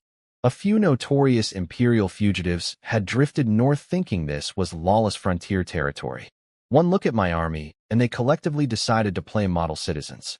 Starting trouble here means getting caught, and getting caught here means dying. Simple math. But adventurers? They're the exception to every rule. Maya once told me that in the Empire's entire history, roughly 80% of civilization-threatening catastrophes were caused by adventurers. Not dark lords, not demon invasions, adventurers. Curious idiots who poked the wrong ancient seal, opened the wrong forbidden door, or befriended the wrong cosmic horror. The remaining 20% also involved adventurers somehow. These people are more dangerous than actual villains. Villains want money or power. You can negotiate with that. Adventurers want excitement, and you can't buy off someone whose primary motivation is, I wonder what happens if I touch this. So I built Greenwood Town specifically as a containment zone for their destructive curiosity. The ruins are the bait. The tavern is the trap. Let them explore, fight monsters, find trinkets, and spend every copper at MY Bar afterward. Channel the chaos, profit from the fallout. I'm not fighting adventurers. I'm farming them. Nighttime in Akita Town is dead quiet. Curfew is absolute. You're outside after dark. You're getting arrested. Resist? You're getting killed. Several people already learned this the hard way. Some genius tried to bribe residents for a room rental to dodge the one and only inn. Nobody accepted because system-converted citizens literally can't be bribed. Then he tried force. Hogg's Chainflail had a different opinion. After a few public executions and hangings, everyone got real cooperative. Even the wanted criminals started following crosswalk rules. My converted residents can actually sense outsiders, so disguises are useless. Imagine having a built-in, stranger danger, alarm across your entire population. Spies hate this one simple trick. But of course, among all the visitors, one group caught my attention through reports. A classic adventurer squad called the White Fang Party, sitting in my inn, doing what adventurers do, planning how to stick their noses where they don't belong. Their leader Roger is a veteran warrior. Orphan kid turned knight squire turned disgraced wanderer after his knight died. Spent a decade building his little team. Solid guy, sensible head, which for an adventurer is practically a superpower. Then there's Copper Helm, a 100-year-old dwarf whose entire personality is forge copper things and drink beer. He checked out my blacksmith, confirmed my iron quality is exceptional, then parked himself at the bar and hasn't moved since. His review? Good iron. Great wheat beer. No complaints. That's a 5-star Yelp rating from a dwarf.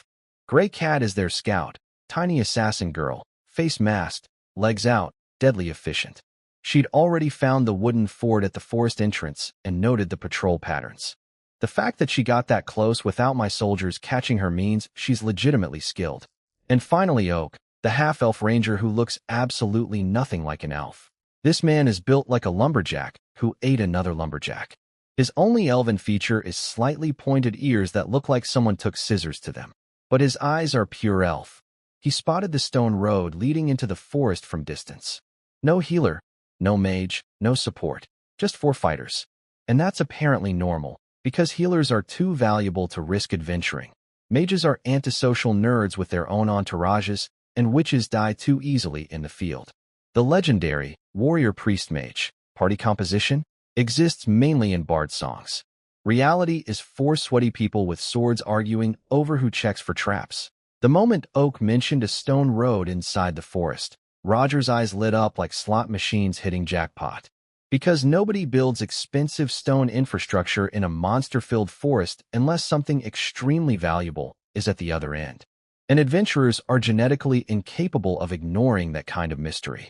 They split tasks. Copperhelm would investigate the iron source through the blacksmith. Gray Cat and Oak would scout the forest perimeter for entry points. Roger would gather intel around town. though he was annoyed there's no adventurers guild or information broker. My territory is an intelligence black hole for outsiders. By design. Watching this through reports, I felt a mix of annoyance and satisfaction. Annoyed because these people are going to find Greenwood Town eventually, no matter what I do. Satisfied because when they do, they'll find exactly what I want them to find. A goblin town with a tavern, a dungeon to explore, and prices that'll drain their wallets faster than a casino. Come on in, little adventurers. The beer is cold and the ruins are warm. Papa Owen's retirement fund needs your contributions. So my bathhouse single-handedly neutralized an entire adventurer squad before they could even start snooping. I couldn't have planned it better if I tried. Here's what happened. According to the guard's morning report, Roger, the party leader, woke up at dawn all motivated and ready for reconnaissance. Then he smelled his own boots. Then he smelled his own clothes. Then he realized he hadn't bathed in over a month. Recon could wait. Hygiene emergency first. He grabbed every crusty, board-stiff piece of clothing he owned. Garments so filthy they'd achieved structural rigidity, stuffed them in a wash basin, and headed for my bathhouse. Smart man found a farm woman outside to wash his clothes for him. She took one look at the pile, gagged, and charged 50% extra. Fair. When she started beating them in the wash water, it turned black instantly, like she'd punched an octopus. The women downstream, washing their own laundry, started screaming insults at her. She screamed back. Full-blown laundry war erupted. Roger Speed walked inside before he got drafted into the conflict. Money well spent. Inside, he was shocked by two things. The whole building was solid stone construction, and the price was cheaper than having someone heat a bucket at the inn. I set those prices deliberately. I want people using the bathhouse because clean visitors cause fewer disease outbreaks, and a relaxed adventurer is a spinning adventurer. The changing room has armed guards watching the lockers. Not locks, guards. Steal someone's stuff. Lose a hand. Simple policy, excellent reviews. Nobody wants to walk in dirty and walk out naked. Roger stripped down, grabbed his towel, and strutted in with full confidence in his equipment. The rules say you have to pre-wash before entering the main pool. So he sat at the water trough, scooped hot water over himself, and watched an army of lice wash off his body with the soap suds. Even he was disgusted by himself. A month on the road in early spring with no bathing opportunities produces results. He cleaned up, slid into the pool, felt the hot water melt his frozen muscles, and let out a groan of pure happiness. This is amazing. Sure is. He looked left, Oak. He looked right, Copper Helm. Both already soaking. Both supposedly out gathering intelligence this morning. I thought you two were supposed to be working. We thought so too, Copper Helm said, casually splashing water into his beard without a shred of guilt. Oak just stared at Roger with his trademark expressionless face. Roger opened his mouth to scold them, then remembered he was also supposed to be working and was also naked in a bath.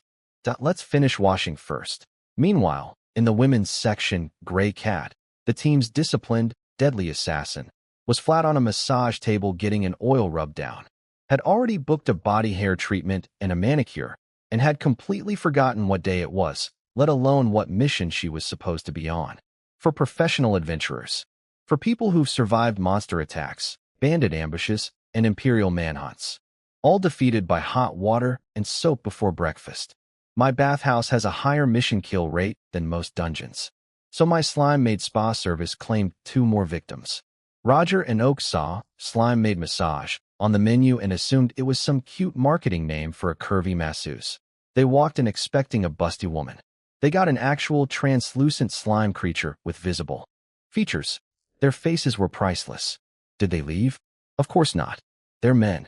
As long as the shape is right, the material is negotiable. Roger's exact internal logic was reportedly, if she's got the right silhouette, I don't care if she's made of jello. Oak agreed silently. Copperhelm skipped it entirely. Dwarves prefer their women hairy, sturdy, and opaque. He compared the slime unfavorably to a pig bristle armor brush. Different strokes. Gray Cat got a full spa package on the women's side. Oil massage, hair removal, purple nail polish on her toes. The deadly shadow assassin was defeated by a pedicure. That evening, all 4 gathered smelling like a perfume shop, faces glowing, nobody making eye contact. Nobody mentioned their assignments. Meeting adjourned in record time. Day 3 they finally started working. And honestly, I didn't even make it hard for them. The wooden fort? Everyone knows it's a logging camp. The stone road? Oak walked right up disguised as a hunter and nobody stopped him. I deliberately left the path open because I wanted venturers finding Greenwood Town. The whole setup is a funnel. They entered the forest at dawn in combat formation, Gray Cat scouting, Oak covering, Copperhelm watching the rear, Roger center. Professional and cautious. I'd left some mutant creatures along the path on purpose by ordering the goblins to stop clearing the area. Gave the adventurers something to fight so they'd feel like they earned the discovery.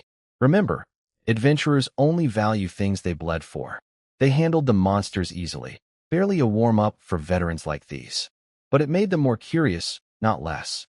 Why build an expensive stone road and then not maintain it? Why have hundreds of soldiers but no patrols here? Nothing added up, which is exactly the kind of puzzle adventurers can't resist.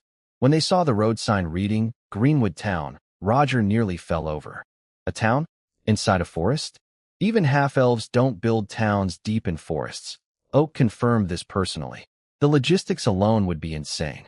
Feeding hundreds of people with no farmland, no supply roads visible, completely surrounded by monster-infested wilderness? They crept forward in full combat readiness, expecting traps, ambushes, maybe a cult lair or a bandit fortress. What they found instead was a cute little goblin town with a giant tree tavern, clean streets, and shops selling fresh bread. I wish I could have seen their faces. All that tension, all that preparation, all that dramatic sneaking through monster territory, and the big reveal is a cozy village run by polite green midgets. Welcome to Greenwood Town, adventurers. The beer is on tap, the rooms are cheap, and the ruins are open for business. Please spend generously. The White Fang party found Greenwood Town, and their brains collectively short-circuited. Every few minutes one of them said something like, "Am I drunk?" Or, "Is this real?" Because nothing about a civilized goblin town makes sense to experienced adventurers. These people have been killing goblins since they were rookies. Every adventurer's graduation ceremony is basically, "Congratulations, you wiped out your first goblin nest." They can identify goblins by smell in their sleep. They know exactly where to stab one for maximum lethality. Goblins are supposed to be filthy, screeching, chaotic little monsters. And here they were, walking through clean streets past goblins in matching uniforms, standing at attention. Roger looked like someone told him water flows upward now. Copperhelm stopped drinking mid-sip, which for a dwarf is the equivalent of a heart attack. Oak, the man with zero facial expressions, actually showed one. The unicorn goblins at the gate just glanced at them and went back to standing guard. No alarm, no swarming, no ear-splitting screeching. Just a casual, "Oh, humans, whatever" attitude. The adventurers were so confused they walked right through the front gate on autopilot. They ended up at my Tree Hollow Tavern because adventurers navigate by alcohol the way ships navigate by stars. The bouncer, a converted demon horn goblin who's basically all aggression and no brain, growled, "Don't start fights or I'll throw you to the security team." Discipline. From a goblin. Roger tested the waters with a "weak, we're peaceful travelers" line that fooled absolutely nobody. The bouncer gave them a look that said, "I'm dumb but not that dumb," and let them pass. Inside, they gawked at everything. Oak declared that even wood ELF settlements don't have trees this magnificent. Copperhelm's flask was empty before his, but hit the stool. The goblin bartender offered them craft brews, and Copperhelm's eyes almost popped out, but he restrained himself to one bottle after checking the price. Budgets are budgets, even in Wonderland. Roger and Oak both blushed when they saw the slime maids, clearly reliving their spa experience. Gray Cat also blushed, which raises questions about what exactly happened in the women's section of the bathhouse that she's not telling anyone. Then the bartender casually mentioned, "Oh, and over there is the witch school. Lots of witches live here. Don't go near it unless you want to become a mouse and be used as a potion test subject." All four faces went white simultaneously. These veterans had once taken a contract to deal with a rogue witch. Oak got cursed so badly that curing him ate their entire savings. They completed the job, made zero profit, and spent everything they had just keeping their ranger alive. Since then, the word witch triggers a full team flight response. A whole school of them, living right there. Roger was already calculating the fastest route to the exit. 4 hardened adventurers who've faced death 100 times, ready to sprint away from a building because it has witches in it. And that, ladies and gentlemen, is why witches are the best security system money can buy. My adventurer containment plan doesn't even need walls. It just needs the word, which, mentioned casually by a goblin bartender, and tough guys turn into scared rabbits. Of course, they haven't heard about the ruins yet. Once that word drops, their fear of witches will wrestle their greed for treasure, and greed always wins with adventurers. They'll stay. They'll explore. They'll spend money at my bar. The trap is working perfectly. Roger's team was literally turning to leave, 4 grown combat veterans ready to sprint away from a building, when my goblin bartender dropped the magic word. Want to join the Greenwood Town Adventurer Guild? You can explore the ruins. That little goblin knew exactly what he was doing. The way he said, ruins, with that sing-song tone? Chef's kiss. I trained him well. Roger's feet froze mid-step. You could practically see the war happening inside his skull, which is bad, versus ruins good. It lasted about 3 seconds. Ruins won. Ruins always win. You could tell an adventurer that a dungeon is literally called the guaranteed death pit of no return, and they'd be lacing up their boots before you finish the sentence. Every single one of them believes they're the main character. Right up until they die, they signed up immediately. I set up the registration system like any franchise guild: name, class, experience, specialties. Gave them discount cards for the shops. 8% off weapons, armor, and potions.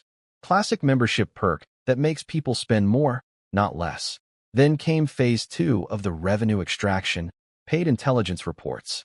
The bartender slid a price-listed info menu across the counter, and Roger's face went dark.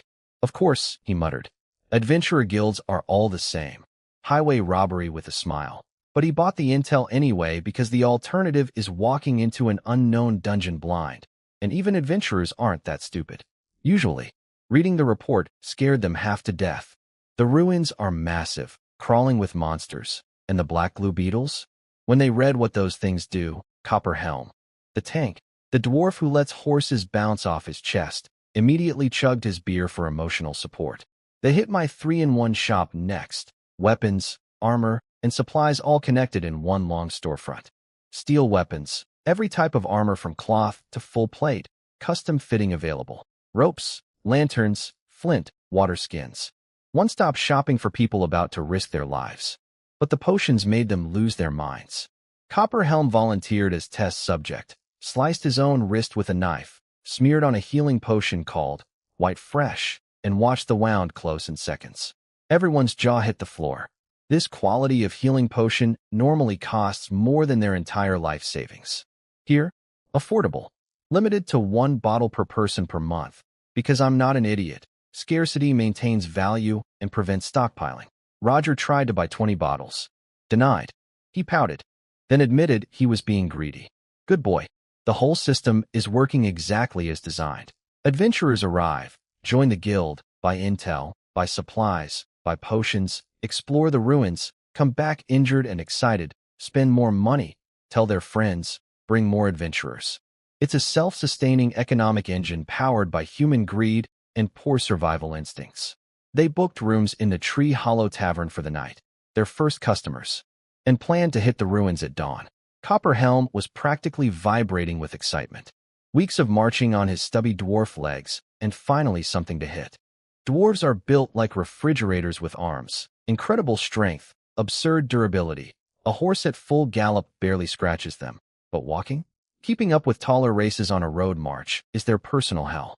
Give them a dungeon over a hiking trail any day. They went to bed dreaming of treasure. I went to bed dreaming of revenue. Everyone's happy. That's good business. What Roger's team doesn't know is that they're my hand-picked guinea pigs. Out of all the adventurers who arrived at my territory this spring, they're the ones I chose as my model citizens. Everyone else, quietly eliminated or redirected. Too nosy, mysteriously delayed. No moral compass, died under unclear circumstances. Bad attitude. Accidents happen. I needed a team that was competent, honest-ish, and photogenic enough to serve as the poster children for Greenwood Town, where adventurers thrive. Roger's squad checked every box. They're basically my unpaid marketing department. I cleared the entire forest path of other adventurers for them. Soldiers everywhere, witch hunters on patrol. The whole road was a VIP corridor, and they had no idea. Like a reality TV show where the producers remove all the real danger and let the contestants think they're surviving on their own. They reached the checkpoint to the ruins and nearly wet themselves. Two stone fortresses flanking an iron and copper gate, bristling with armed goblins and siege equipment. The goblin general delivered his scripted welcome speech perfectly. Don't break laws, and we're cool. Here are your quests. Then offered them go-karts. Yes, go-karts. My daily monster summoning keeps producing magic goats, and the goblin general had a rare moment of brilliance. Why waste goats as cavalry when you can invent public transportation? Now Greenwood Town has a go-kart shuttle service running on stone roads like a medieval Uber. During harvest season, lines of go-karts hauling crops look like tiny freight trains. I'm unreasonably proud of this. Roger's team rode the carts through miles of farmland flanking the road. Oak leaned over and whispered something alarming. The fields were magically draining life force from the surrounding demon trees to boost crop growth. Not evil magic, natural magic, just aggressive agriculture. The same trees that would eat you if you wandered off the path were being used as fertilizer batteries. Roger shivered when he realized the entire forest is alive and hungry. Oak warned everyone to stay on the road. Good advice. Then they arrived at the ruins, and their brains broke again.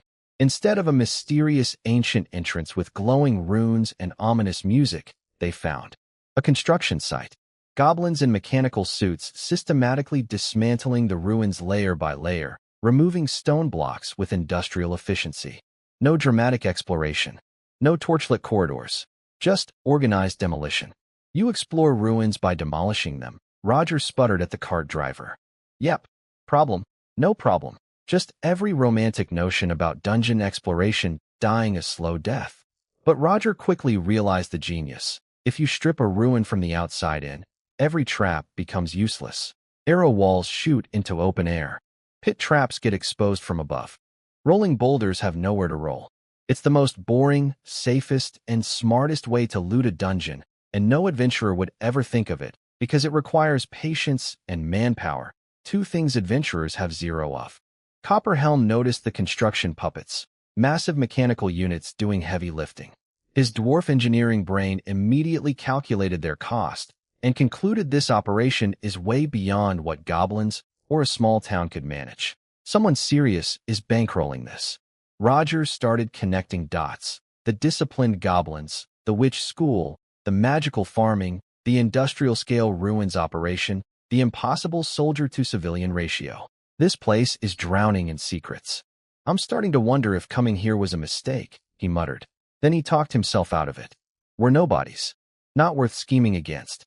Who'd waste a conspiracy on 4 broke adventurers? Solid logic. Completely wrong, but solid. You're not targets, Roger. You're advertisements.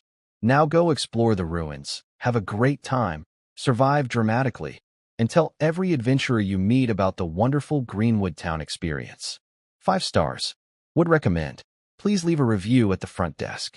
Roger's team found the construction foreman, a goblin in a white hard hat who was mid-tantrum screaming at workers, then instantly switched to customer service mode when he saw adventurers. Handed them a foldable map, explained the ruins have at least 3 confirmed floors, maybe more. Pointed out safe rooms where they can rest and resupply, at a 50% markup on floor 1, double on floor 2, and sent them on their way. The safe room pricing? Nobody complained. When you're deep in a monster-infested ruin, you don't haggle. You pay and you're grateful someone put a vending machine in hell. Roger played it smart, didn't rush to the dangerous lower floors. Started methodically mapping floor 1, which alone is estimated to be the size of a small city. At their pace, full exploration would take years. But that's fine. Rushing gets you killed. Patience keeps you alive long enough to spend your loot. Once they disappeared into the ruins, I stopped watching. They're my marketing project, not my children. I've got bigger things happening. I leveled up as a puppeteer. Here's the deal with my power system. I deliberately kept my body unmodified. No bloodline upgrades, no T-virus, no mutations. I want to keep my genetics pure for when I can afford premium enhancements later. So instead of buffing my body, I've been investing in mental power, puppetry, charms on my OG arts. All mind-based magic. My foundation is spiritual force, boosted by intelligence stats, which converted into magic power after I unlocked mystic arts. I'm basically a pure caster built on a human chassis. When my intelligence hit 30, my puppeteer skills jumped to intermediate tier. What does that mean? Before, my precision was robotic arm carefully squeezing an egg. Now, I can work at microscopic levels. Master puppeteers can manipulate things at the molecular scale. I'm not there yet, but the upgrade is massive. Better precision means better puppets. My old models were all Terminator-style metal skeletons because that's all my clumsy, spiritual fingers could build. Now I can create something with style. Which brings me to my masterpiece, the mayor of Greenwood Town. He's a puppet wearing a top hat and black tailcoat. Triangle eyes behind a monocle. A grin full of sharp teeth stretching ear to ear. Long spindly limbs carrying a black umbrella. He looks like the villain from every Tim Burton movie fused into one delightfully creepy gentleman. Think Penguin meets Jack Skellington meets a Victorian nightmare. This isn't a combat puppet. This is my avatar. My remote-controlled body double. Because I hate showing my face in public. Too dangerous, too exposed.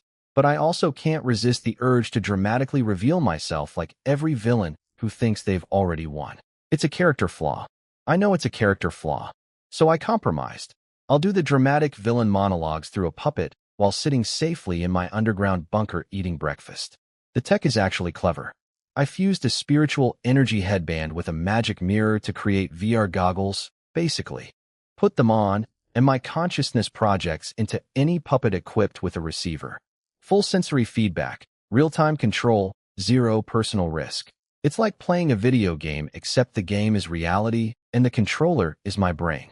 Puppeteer lore calls the ultimate technique human-machine unity. My budget version achieves roughly the same thing. I become the puppet becomes me, and nobody knows the creepy gentleman running Greenwood Town is actually a 20-year-old shut-in lying on a memory foam mattress 3 towns away. Perfect crime. Perfect disguise. Perfect excuse to never leave my bunker again. Some people build empires from thrones. I build mine from a couch.